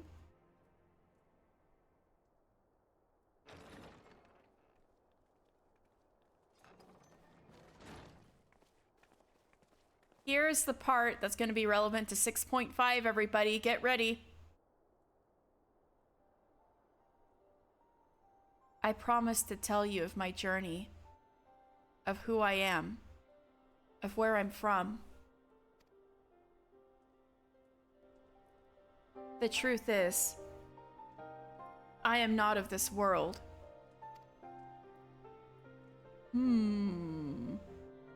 I was born of a different star.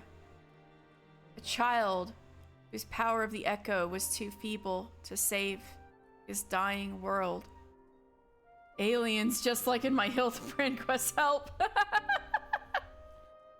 But if you're from another redacted, are you truly an alien? I'm just kidding.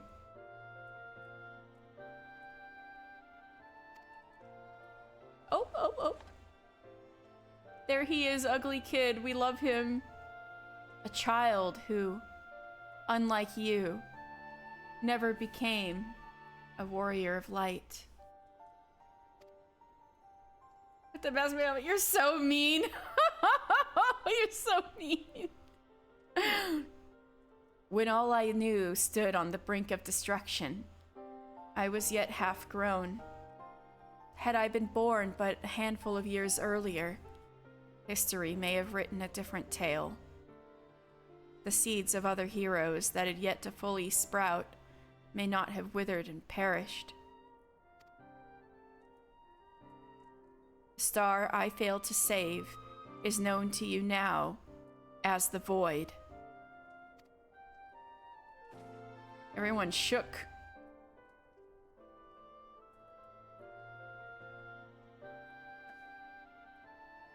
Though Mister knew not that I spoke of my homeland, I have explained to him before the cause of its ruin.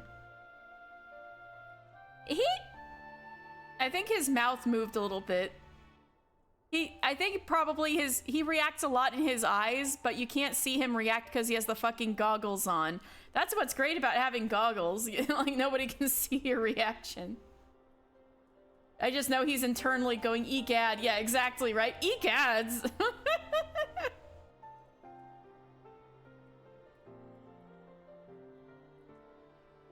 A magic was devised to contain a defeated primal's might within a stone known as Auracite. And the energies which bled from this imperfect vessel gradually corrupted the champions who wielded it. These heroes became slaves to an insatiable hunger for ether, eventually transforming into hideous fiends, and none who clung to the faint traces of light were strong enough to oppose them. So, there started to become quote-unquote void sent before the flood of darkness even happened.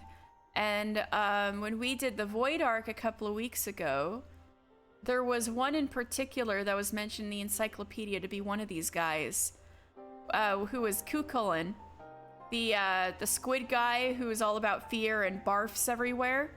That's what a hero turned into when he got, when he transformed into one of these fiends. Okay, Rowan.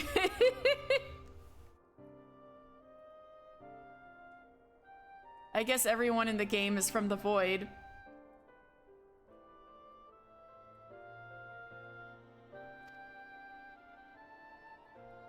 The demons next turned on each other in a war which drained the land's ether in ever greater amounts, until one day the star was suddenly swallowed in a flood of darkness. An entire world unmade in an instant. The void sent you encounter here in this realm are the twisted remnants of once mortal beings who gnaw on what mote of life forces remain. What motes of life force remain.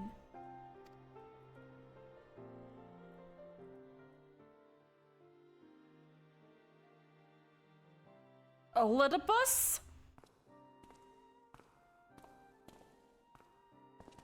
Oh my god, he's got little World of Darkness clothes. Haha, I see what they did there. Like if the world was, I wonder what would have happened if the opposite happened. Like if the world was flooded with light instead. Oh, I wonder, guys. And as I lay dying, beaten and broken in my failed last stand, I guess we'll never know. It's gonna take me 2 damn years to get there with Mister, that's for sure. And as I lay dying, beaten and broken in my failed last stand, 'twas my present master who found my tormented spirit and bore me away to the rift betwixt worlds. 'Twas he who first introduced me to Urianger. Wow! Interesting that Elidipus would know Urianger. I wonder if we're gonna get into that soon. Maybe even next week.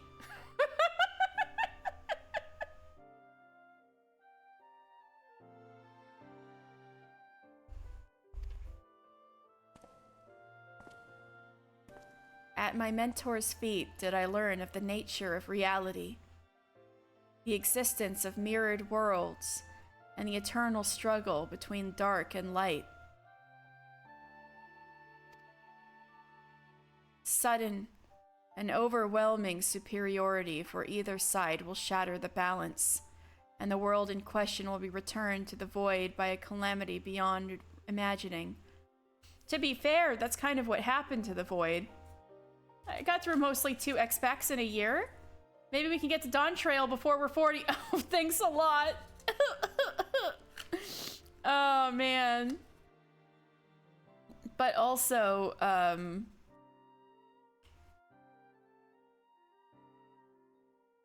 this is so painful because the reason all of that happened to the Void in the first place was because of Asians, such as Elidipus. But he had no one else to turn to. He would have died otherwise had not, you know, one of the people, part of the organization behind everything happened, because what they wanted to do is they wanted to prepare the 13th for the Ardor, for the calamity, for a calamity. But Igayorm specifically fucked up, and the balance was tipped too far. And so the void became unusable for the Asians' purposes. And so they want to prevent anything like that from happening again. But I think Anukalai is a little ignorant of the fact that had everything gone according to plan, he and everyone he ever knew would be dead as opposed to turned into monsters. Anyway. So yes, Elidibus, of course, would want nothing more than to prevent anything like what happened to the Void from happening again.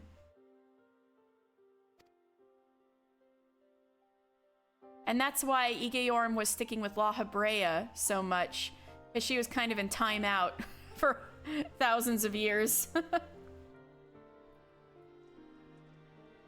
As the self-appointed custodian of this balance, my master warned me that the source, the first of all worlds, slips perilously close to oblivion.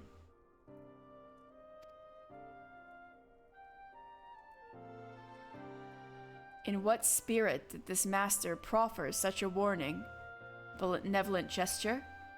Or a veiled threat? These questions and more do I mean to coax forth answers, yet no matter his intention. That Hydaelyn doth teeter on a knife's edge is an undeniable truth. Knowing this, what choice was given to you to make? I chose to join my master and act as his instrument on the star. The tragedy that befell my home cannot be repeated. I will see this world saved. And yet I hesitated at the most crucial of moments. What right have I to stand alongside a true warrior of light?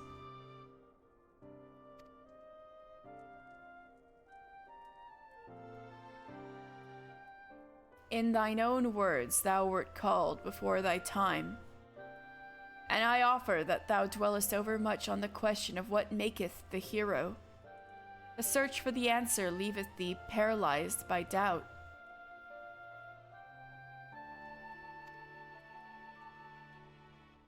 Heed me, Master Anukalai. Thou needest not believe thyself a hero to perform great deeds. 'Tis the deed itself which earneth thee the hero's mantle. Yeah, one doesn't come before the other. Aye, the ideals you hold can be less important than having the faith to act upon them. Regula's loyalty to the Emperor guided his actions until the last, and though we did not see eye to eye on many things, his final deeds can be called not less than heroic. Personally, I find that faith in my companions allows me to act unhindered by uncertainty. She's like, hint, hint, bitch. Trust us.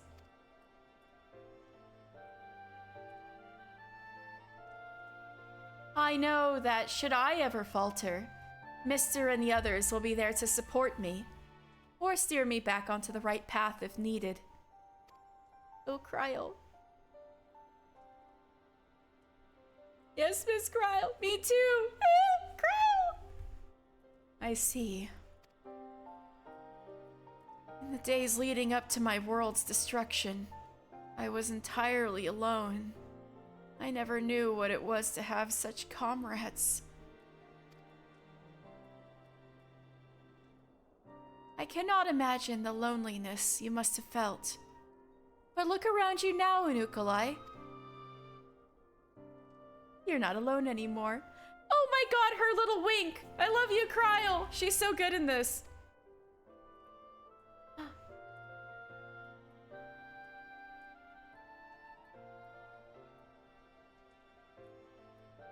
You got us, boy! You got us! Welcome to the Scions of the Seventh Dawn.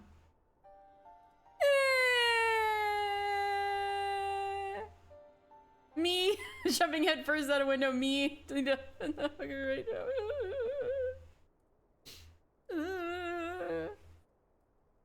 We've got a new scion.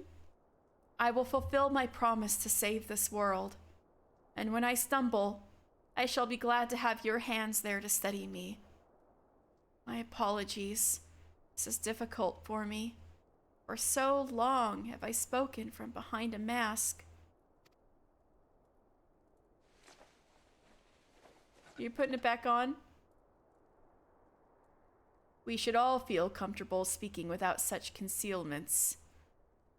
Yeah, that, speaking, about what you should do, Urianger, huh?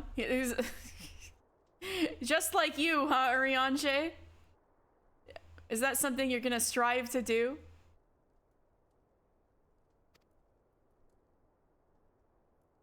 I should hope you appreciate the irony of that statement, Urianger. That's what I'm saying, Y'shtola.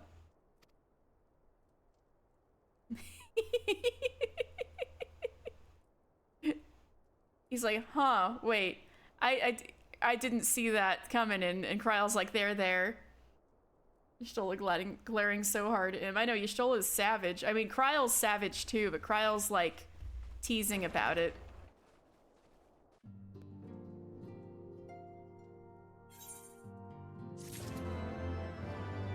You did it, little boy. It's like, we should all seek to feel comfortable speaking without concealments. And it's like, you're saying that, Urianger, you? Look at all of these extremes I might unlock someday. Or, Chloe. Alright. Chapter 4, Zurvan.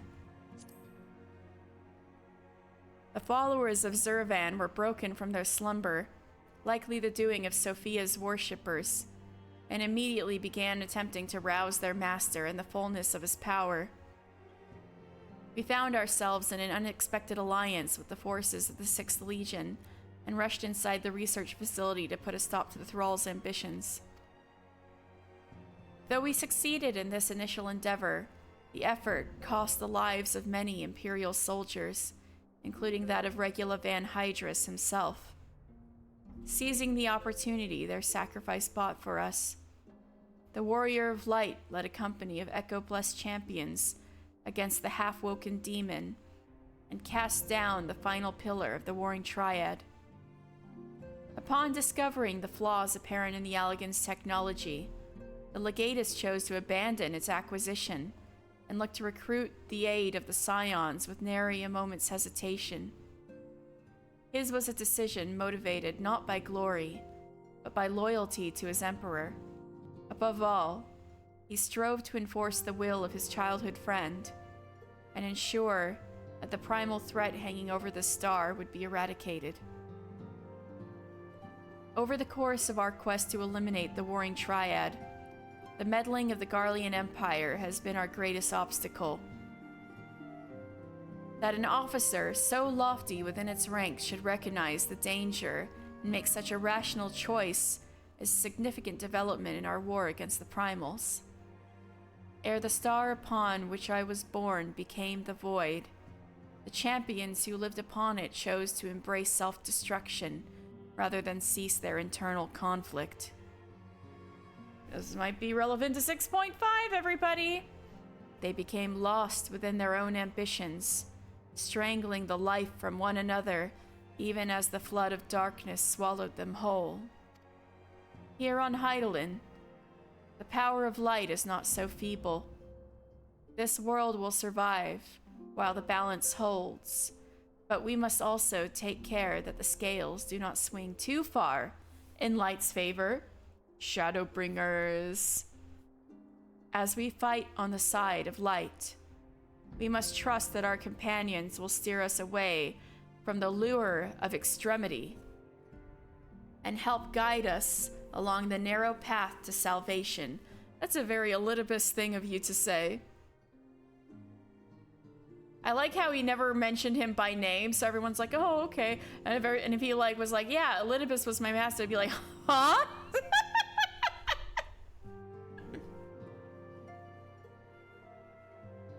It is the actions of men such as Regula Van Hydrus that give me hope that the future of this star is not beyond redemption. I want to small talk this guy. A pleasure as always, mister. What would you ask of me? Tell me about yourself.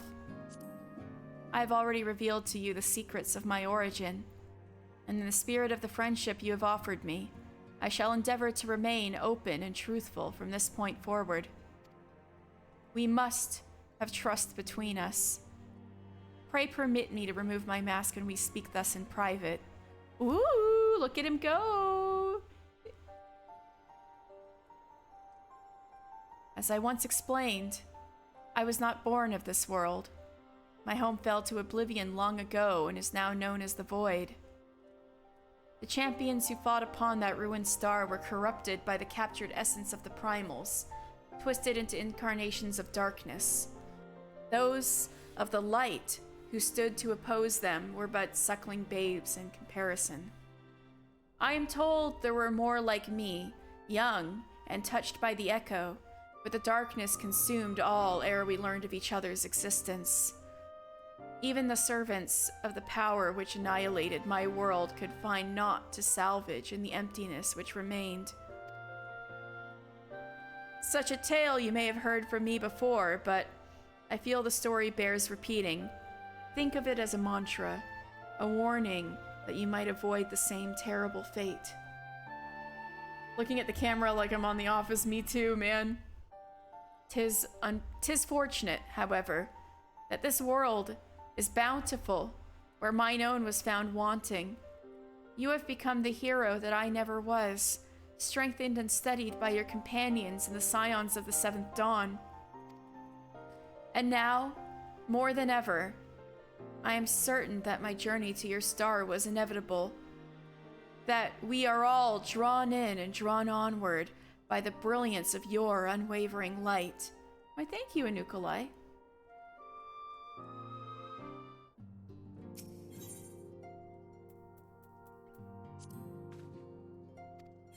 Tell me about icons. Ah yes, the beings Alligans dubbed icons. How much we have yet to learn. Precisely how they stand apart from primals we have yet to determine. If they were summoned in a similar manner, then who was responsible? And how have they managed to endure for millennia? La Habrea! You should ask your master about him, Anukulai. I think he knows him quite well. We have gained some understanding of the dark divinity's true nature, Odin. Yet he is but one of many and far from the most powerful. The warring Triad, whom the Alligans imprisoned within the centrifugal crystal engine of their research facility, concern me most of all. Their infinite power is beyond comprehension. Were they released into this world, unimaginable destruction would ensue. Simply put, that couldn't have been allowed to happen. The very fate of the star hung in the balance. Fortunate we are, then, that you have risen to the challenge, Warrior of Light. Your triumphs over the primals are an inspiration, a shining example that future generations would be wise to follow. I have thus decided to keep a detailed history of your battles against the warring Triad. The journal will be available to you here should you ever wish to peruse its pages and reflect upon your deeds. Yep, and I did. I read through all of it. Alright, I guess, the last thing I'll do is... Oops, maybe, do that little errand for Geralt, and then do a little Azaslaw tour and call it a night.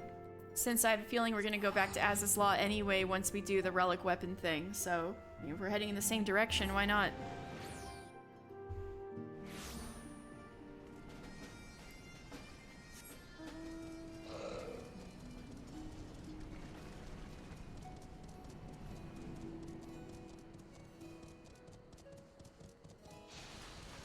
Ulan, I was told to talk to you.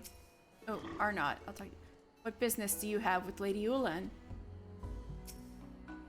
Ooh, Azela. What have we here? An admirer of the arcane? A connoisseur of carbuncles. Oh yeah, you got a bunch of carbuncles. That carbuncle is fucking huge back there. What did you do to it? Look at it. It's huge. I have none for sale, mind you, but I would be more than willing to tell you about Ardashir? Pray forgive me, sir. Had I known you were an acquaintance of his, allow me to start anew. It's so huge! Look at it! Mister, was it? I am Ulan, researcher of all matters arcane. Pleasure to make your acquaintance. My luminous companion here is Diamond. Now, how exactly did you come to know my dear Ardashir? Look at Diamond Carbuncle. Look at it. Big, big Diamond Carbuncle.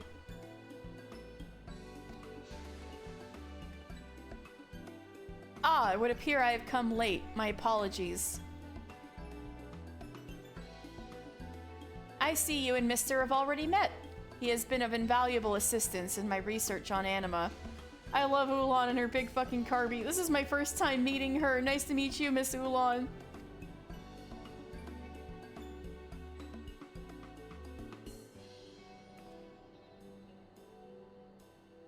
I see. Before you left Idleshire, you spoke of your preliminary proposal for the Sharlians. I would very much like to hear how your work has progressed thus far.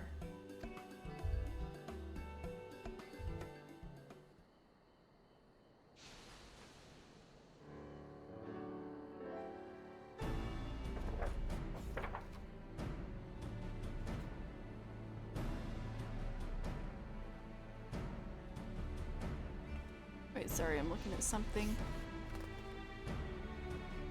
You wish to borrow my techniques for crystal absorption and apply them to your anima? An intriguing idea. Though, there still remains one rather large obstacle. Arcane entities like Diamond here are comprised almost entirely of ether, which is why I believe that the ethereal energy of crystals can be harnessed to further their growth. This is the basis of my research. Is that why he grew? He seemed to grow to prodigious sizes. This can only be accomplished, however, using crystals with a combination of differing elemental aspects. All arcane beings are unique, and thus require a balance of crystals tailored to their composition. Even the slightest error can disrupt their ethereal equilibrium, possibly destroying them in the process. It is rather delicate work. To undertake such a project on your own could take weeks, even months, without intimate knowledge of my research. Unless, perhaps we can help one another. Being a researcher yourself, I have no doubt you understand my work requires a great deal of documentation, supplies, and more importantly, test subjects. I might be persuaded to select your anima as a test subject should you and your companion choose to assist me, or if you would rather spend weeks poring over my notes. My god, she's got heterochromia. She's so cool looking, what the heck? No, I think that is more than fair. Then we are agreed.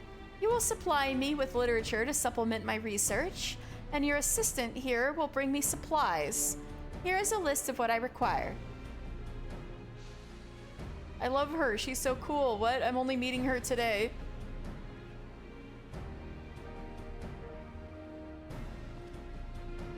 It seems we have our work cut out for us, friend. I shall return as quickly as I am able.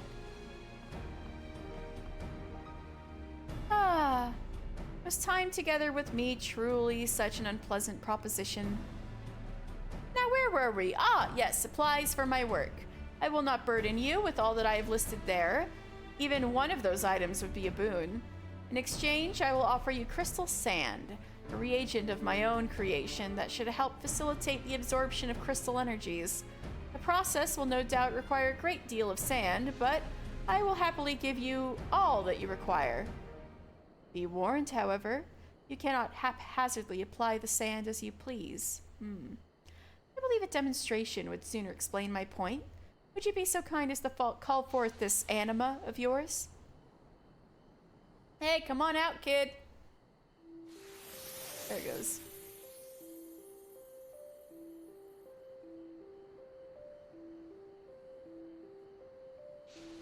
My, what a splendid thing you are. You can see it? You seem surprised that I can see it. Come now, mister, I've devoted my life to the study of arcane creatures of all sorts. As Ardashir explained it, the two of you have gone to great lengths to come this far. That I should be unable to see it would be far more surprising. Now come closer, little one. I have a gift for you.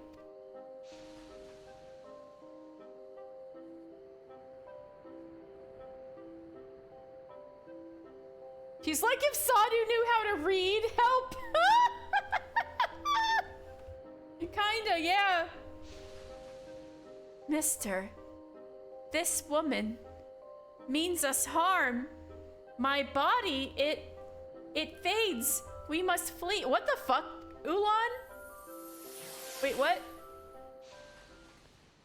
My apologies. I did not mean to frighten it. Though I must say your anima is more perceptive than I supposed. As I said before, every arcane creature is unique and requires a certain balance of elements to absorb crystal sand. This sand, however, is at odds with its composition. Oh, so that's what spooked it?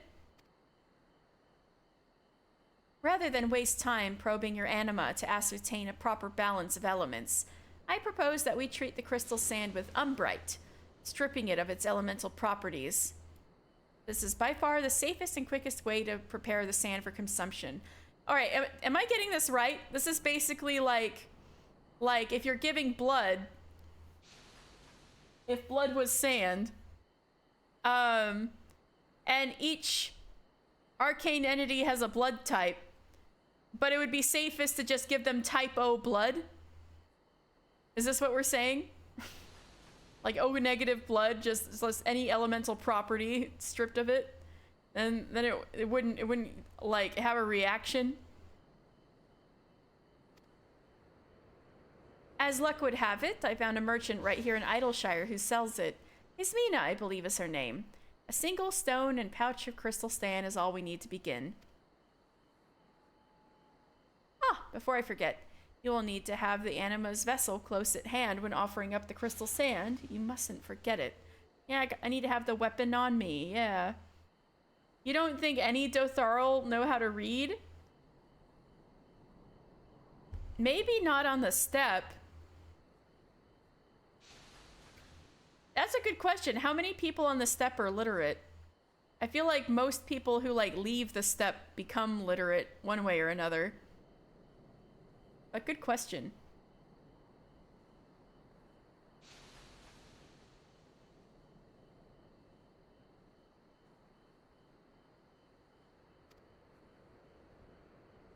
I suppose this will also be of use. For your purposes, let us call it an anima glass. It allows me to more closely observe the ethereal balance of my dear diamond. It should allow you to do the same for your anima. Is your little stethoscope you're using to check up on your little carbunky? That should do for explanations. If you should have any questions, you are more than welcome to ask. When you have all we require, return to me and we shall make the anima grow as never before. Foster the anima's growth.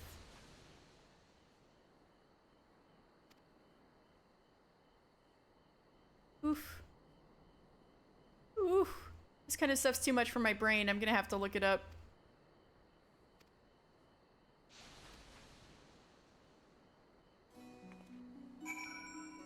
Oh, you meant specifically Dotharl. For some reason, I was thinking everybody on the steppe, and I was like, No, you might be right about the Dotharl. They might not have any need to read. I see what you're saying. I misread it before.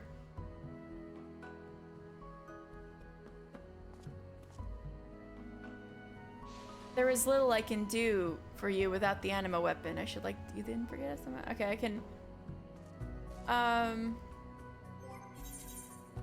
Okay.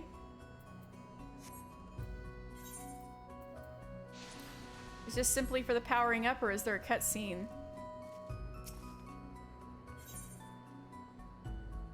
Okay, yeah, I'm gonna do that off stream. But I get a cool glowy weapon in the meantime. Okay. Now let's, Oh, it turns out we didn't have to go back to Azus Law right away.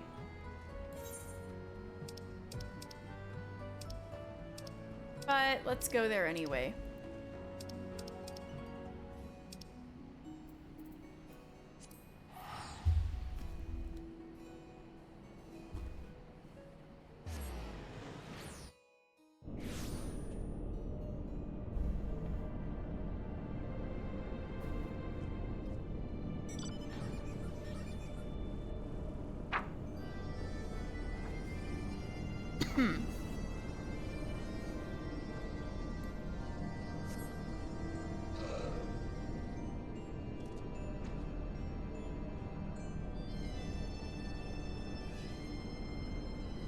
Okay. So I already talked about the centrifugal crystal engine. Hold on, I'm gonna do a little speed read.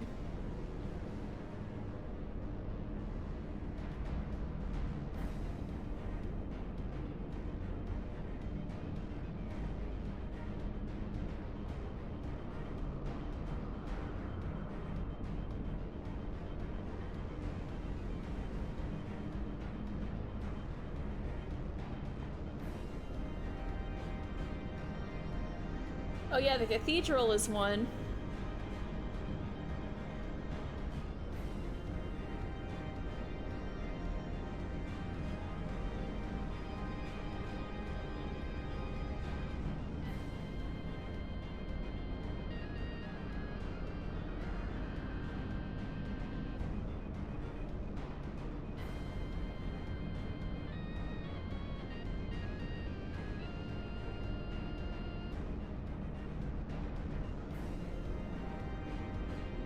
Okay.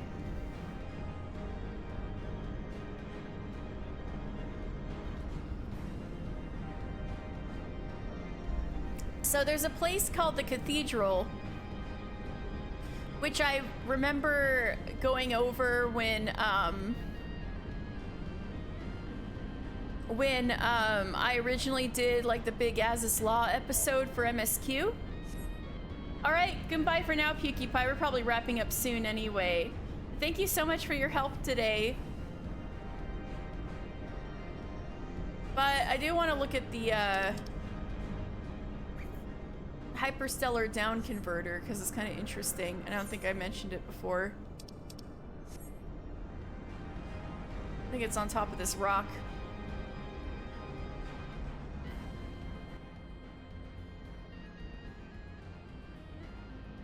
So this giant spire is called the hyperstellar down converter.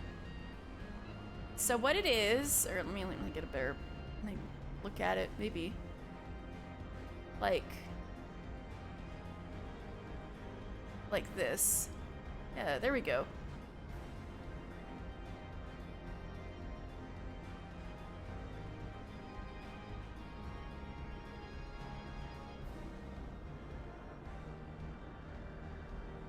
There we go.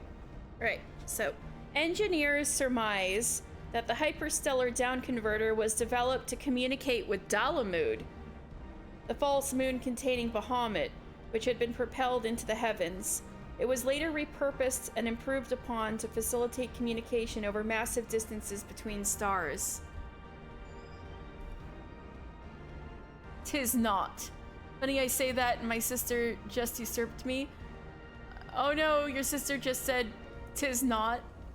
Just like Anukalai did. Damn.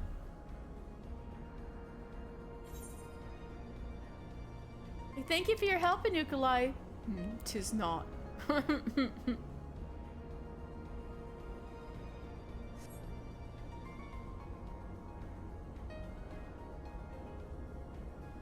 So that, you see, one of these things looks a lot less science-y than everything else. That's the cathedral, our next stop. Oh, usurped your shower position. Got it. Usurped your shower position.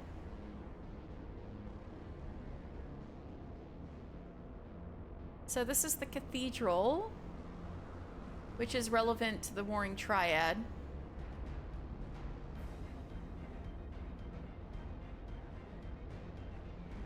So it's like on the inside.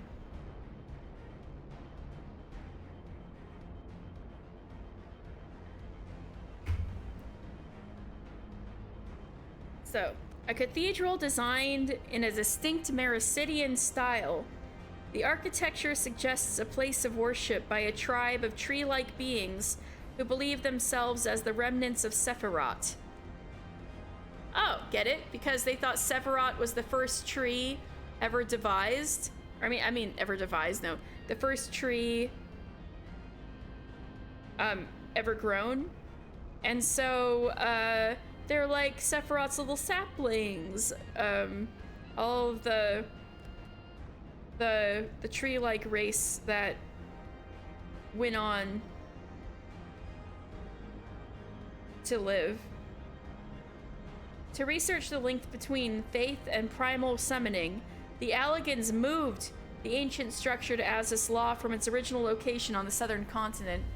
So this is an entire freaking building.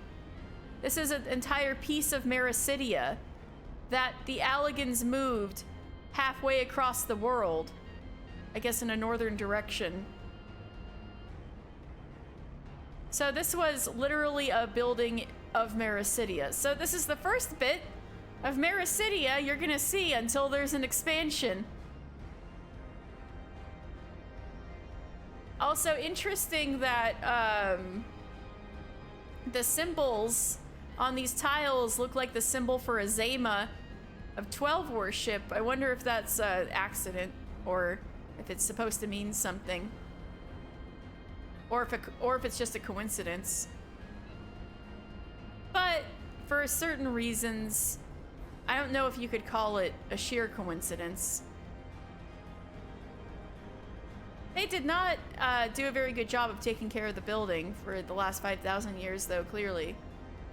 The disrespect, can you believe it? I mean, it's not like they respected the people they took it from originally. There was one more thing. What was it?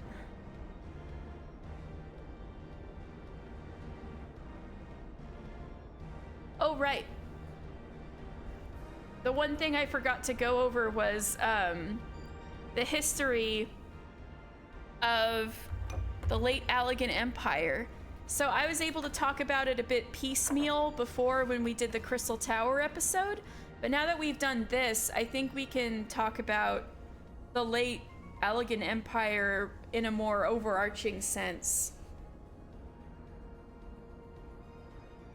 So, after the golden age of the Allagan Empire, the empire grew very stagnant. People were basically living like, people had grown complacent, abandoning learning and drowning themselves in leisure, relegating any and all work to machina. So it's literally like the humans on the ship in Wall-E was basically like what the middle of the Allagan Empire was like. And so this was the kind of world that Amon was born into. And he hated that kind of stuff. He was not about to stand idly by as Oblivion crept ever closer. Amon believed that what the Alligans needed to save them was not another invention or technological breakthrough, but a strong leader. And so that's why he went and resurrected Emperor Zonde from the dead. The guy who started the Allagan Empire in the first place.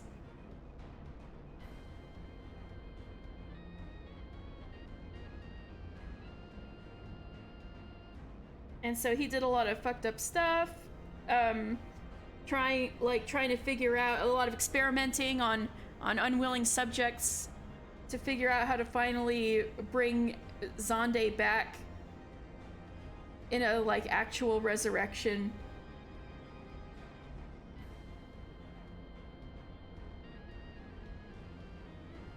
And then he used the Crystal Tower, which had been, which, like I was saying earlier, was kind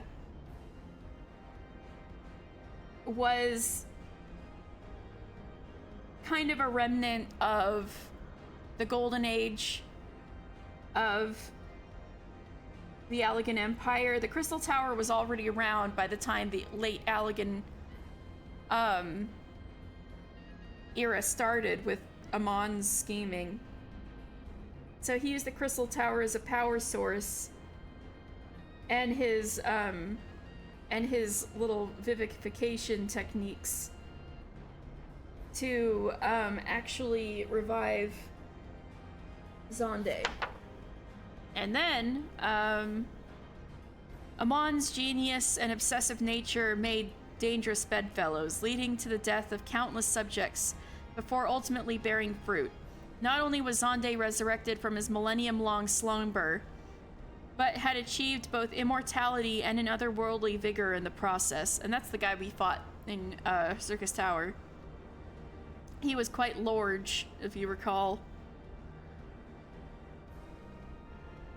Over the next few days, the Emperor was briefed by Amon on the myriad changes the realm had seen in the 1,000 years since his death, the advancement of civilization, the extent of the Empire's reach, and the state of her people. Once aware of what he had to work with, he moved quickly to right the ship, starting with the assassination of the current Emperor and any loyalists to the regime by the Imperial Honor Guard led by Glacia Labolis, who is a boss in Circus Tower. With the throne reclaimed, I should probably TLDR this a bit. We went over this in greater detail in Crystal Tower and kind of already know this. So the TLDR bit is he made sure he had full authority over the throne. Any potential challenges to his authority disappeared, and he wasted little time restoring the Imperial Army to its former size and strength, and ordered it on its first mission, the full-force invasion and occupation of the southern continent Mericidia. Just as Amon had predicted, Zonde's return had revitalized the Empire, igniting a fire in the hearts of the complacent and providing them with purpose. The army's ranks swelled with new recruits. Manufactories began hiring manual laborers to meet increased demand for weaponry, and scholarly circles were abuzz with new discoveries and inventions. The Allegan Empire would be great once again, and the road to greatness led south. The Mericidians, however, were not about to give up their homes without a fight. While the Empire's first wave of attacks were largely successful due to the fact that they were unexpected, subsequent raids into Mericidia proved more difficult. The native peoples of the southern continent banded together under the leadership of the Dragons, who also claimed dominion in Mericidia. While without equal on the three great continents, the Imperial Army's chimerical war beasts were no match for the Dragon's fiery breath, and countless casualties were suffered. This, however, only served to further motivate the scientists of Alleg in their ungodly pursuit of might through biological manipulation, and it was not long before they had created abominations which exceeded the might of the Mericidian horde. In a decisive and bloody battle, the Allegans slew the Dawn Worm Bahamut, paving the way for immediate occupation, or so they believed. And so that's probably the beginnings of Azys Law. I think the entire the entire point of Azus Law was kind of to produce technologies for the Mericidian invasion. Let me make extra sure.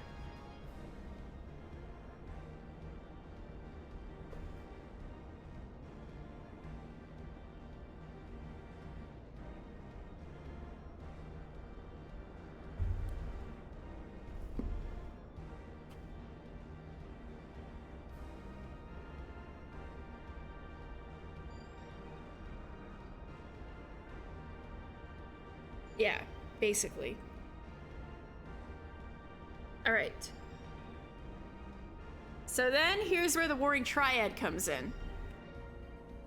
With the dragons all but defeated, the Mericidians turn to their gods for salvation, invoking terrible beings known as Icons in one final attempt to rid the land of Alligans. While there is no record of any Icon summonings on Mericidia prior to the Imperial invasion, isn't that interesting? That there is no records of any such summonings before the Alligans invaded. It's almost as if someone, perhaps an Ascian named La Hebrea, had gone to the various Mericidian cultures and offered up a solution in their desperation, because things were probably feeling pretty fucking bleak after Bahamut died, right? And La Hebrea and co must have taught them how to summon primals or icons back then.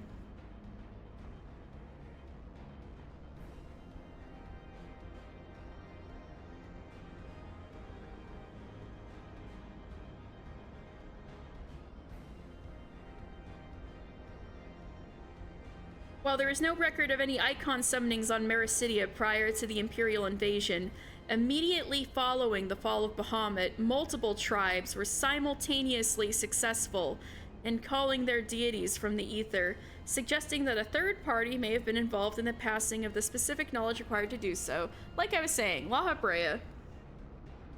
Of these icons, 3, Sephiroth the Fiend, Sophia the Goddess, and Zervan the Demon, or the Warring Triad, as they would come to be called, would prove the most problematic for the invaders of from the north. So probably there are even more than the 3 that were summoned, but these 3 were the big uns. So the Warring Triad temporarily drove the Elegans back to the Mericidian coasts. A furious Zonde demanded a solution from his imperial cadre of mages, threatening to kill a man a day until they fulfilled his seemingly impossible request. How could one rid the world of a being that could simply be resummoned the moment it was slain? In their desperation, the mages turned to the very enemy they fought for inspiration. And before too many of their brethren had succumbed to the Emperor's wrath, they discovered a new branch of spellcasting that would ultimately become the roots of modern summoning. Get it? For summoners, right? And utilized it to neutralize the power of the Warring Triad by imprisoning them instead of defeating them outright. Victory over the Icons should have marked the end of the conflict in Mericidia. But the southern continent was not yet willing to concede defeat. Devastated by her mate Bahamut's demise at the hand of the Alligans, the worm Tiamat, who is here in Azus Law, imprisoned, endeavored to resurrect Bahamut in the same manner that the tribes of Mericidia summoned the Icons as a deity. What rose from the ashes, however, was but a shade of the Duskworm's beloved Bahamut. Oh, so Bahamut was known as the Dawn Worm, and Tiamat was known as the Duskworm. Twisted with rage, Bahamut, the Icon, unleashed his fury on the Alligans, erasing almost immediately any advantage the Empire had seized.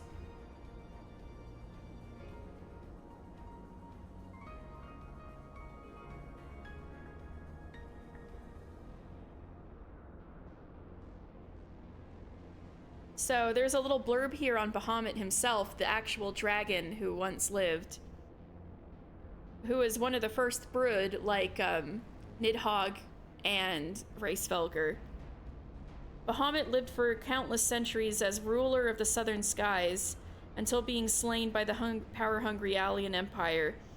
When the Duskworm Tiamat learned of her beloved's untimely fate, she, with the aid of Mericidia's remaining dragon horde, chose to ignore the warnings of her kin and attempt a summoning of the spirit of Bahamut, which means that probably her brothers and sisters like Nidhogg and Racefelger probably were trying to sway her against it, but the Ascians were whispering to her of a way to bring her beloved back and get vengeance, and she was too much in her grief to turn them down.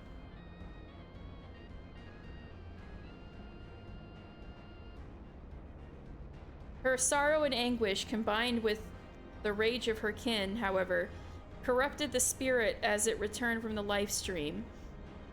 The result, a mad tyrant little resembling what had once been the Dawn Worm, and that's the Bahamut that breaks out of Dalamud, and the Bahamut we destroy once and for all in the coils of Bahamut. So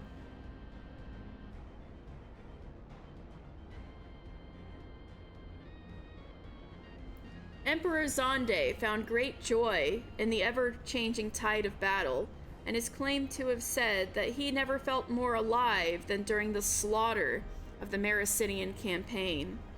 He also believed that a man was only as strong as those he slew, and therefore would welcome the onslaught of his enemies with open arms, using them as opportunities to gain even more power.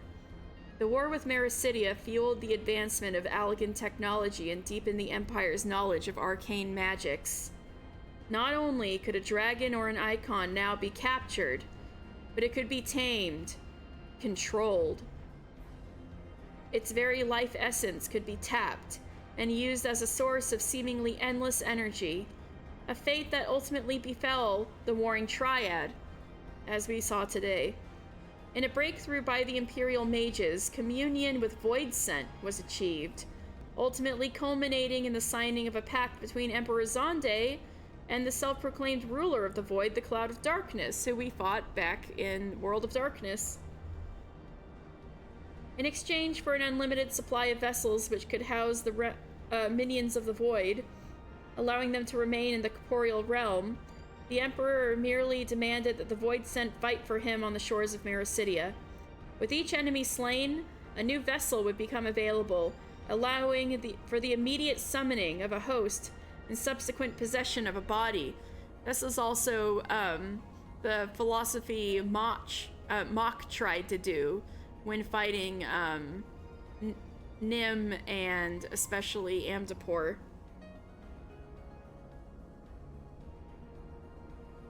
The more the undead army killed, the larger their ranks swelled, until not even the mighty Bahamut Reborn could overcome their numbers. The Great Worm grew gradually weaker, as the crystals required to maintain his strength became scarce due to overharvesting. So, man. Unable to wield his former might, Bahamut was finally captured and fitted with Neuralinks, effectively making him a tool of the Empire and putting an end to the Mericidian campaign. The Allagan Empire had claimed yet another prize. Mericidia had fallen, and the Empire was now the largest it had been in its entire history. The Emperor, however, was unable to savor his victory over long. War had quenched his lust for blood, but with its end came a sense of emptiness. Experiencing death had shown Zonde the very limits of life, and he would no longer be satisfied with the mundanity of reigning in a time of peace.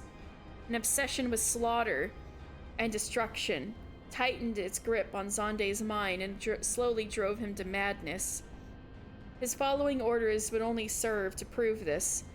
The Emperor bid the encapsulation of the neural-linked Bahamut in a massive iron sphere.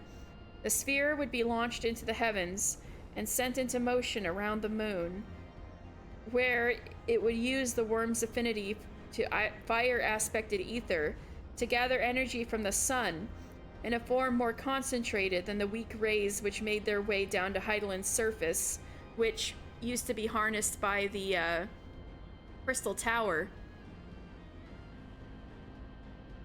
Or would still be, but basically Dalamud was figured as like a fucked up, improved Crystal Tower in terms of siphoning energy.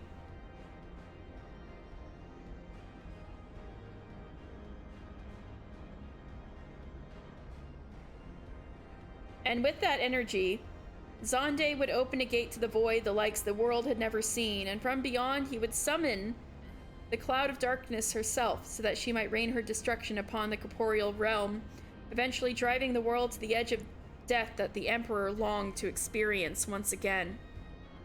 Unsurprisingly, very few Alligans shared the same twisted aspirations as Zonde, and seeds of unrest quickly took root.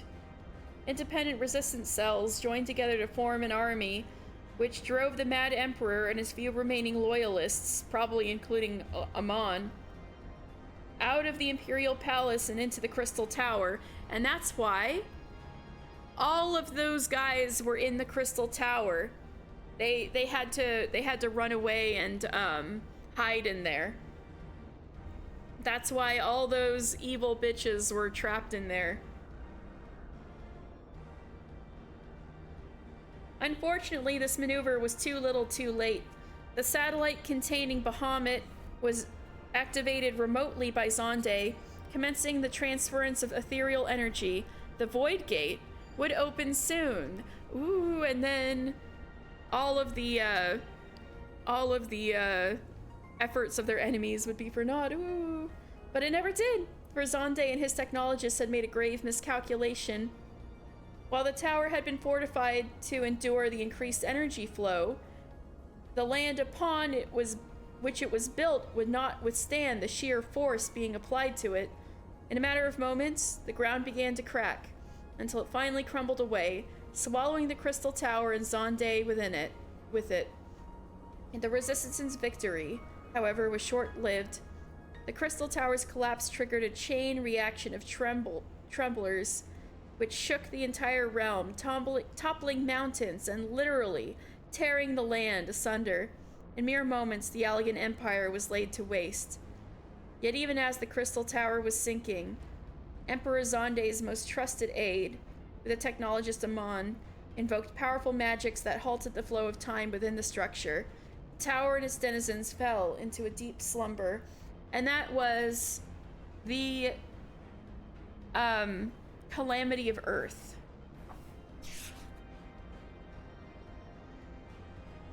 So, yeah, that was the fourth Umbral Calamity. That must have been a real triumphant moment for the Ascians. They must have felt on cloud 9 when this happened. Like, everything went perfect for them.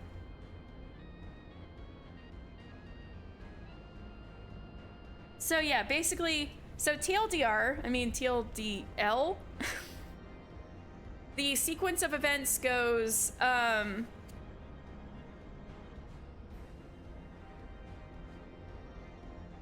Amon, revives, and then it didn't, right? So the sequence of events goes, Amon revives Zonde, Zonde gets his old power back and invades Mericidia. Bahamut rallies the different peoples of Mericidia in fierce resistance. The Alligans kill Bahamut, and in that following moment of despair, the Ascians teach the various peoples of Mericidia how to summon icons. the Warring Triad, among others, are summoned and beat back the invasion. And so,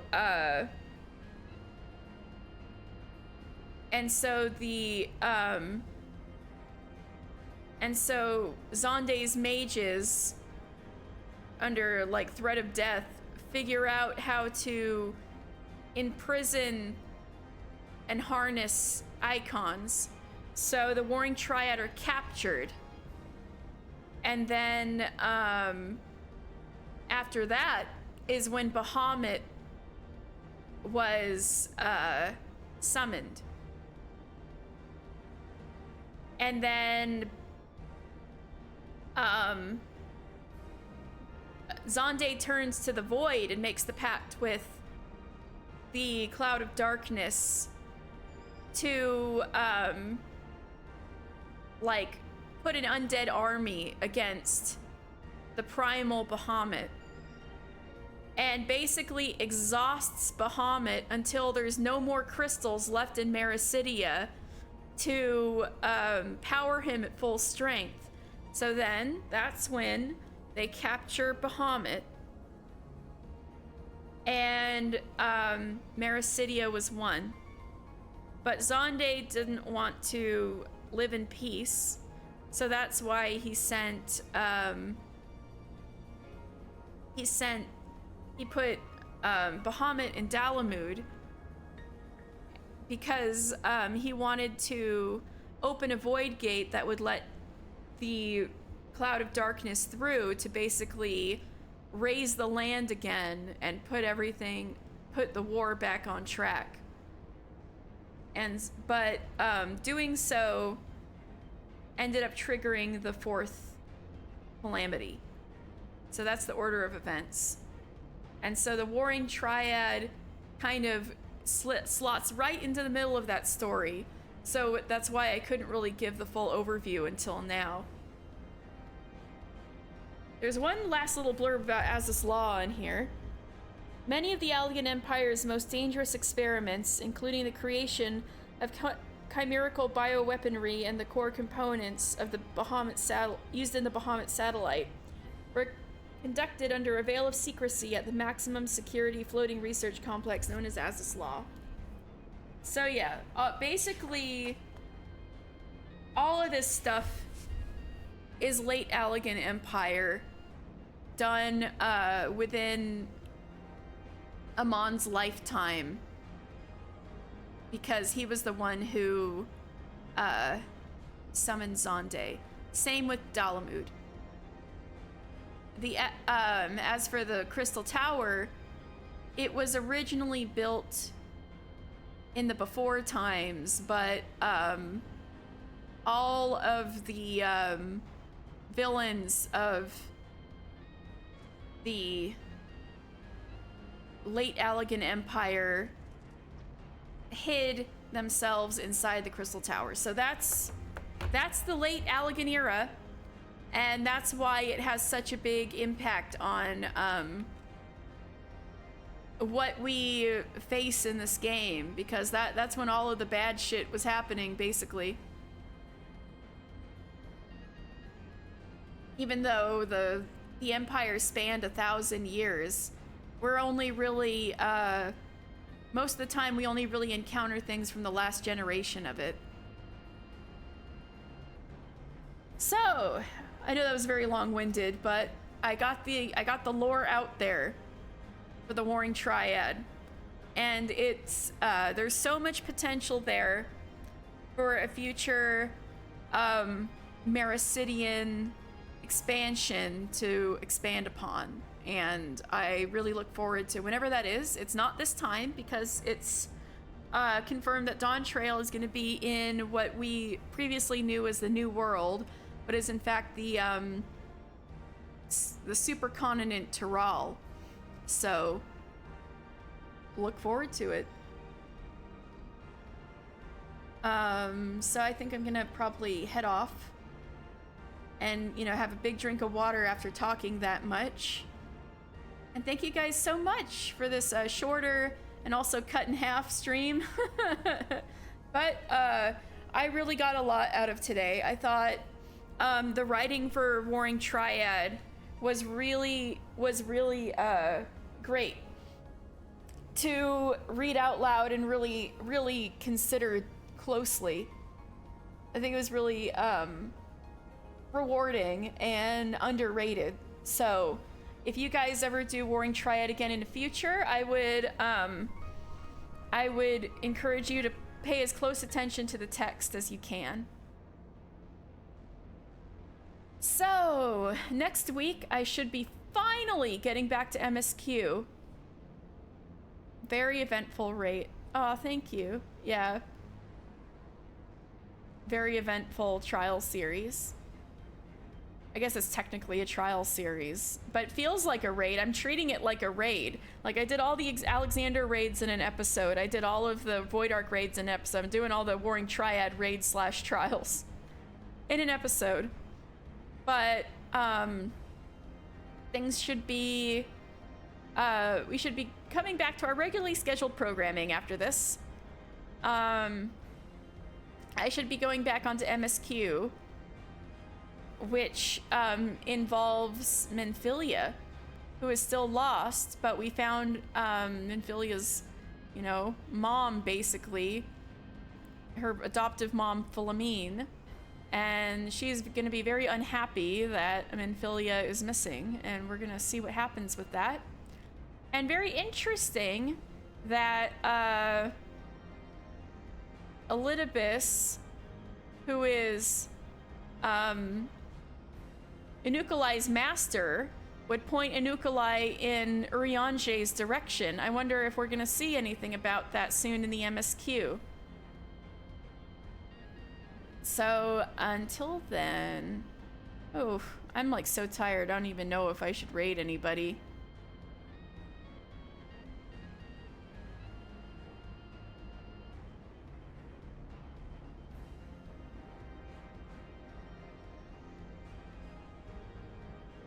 Yeah, I think I'm just gonna go and rest.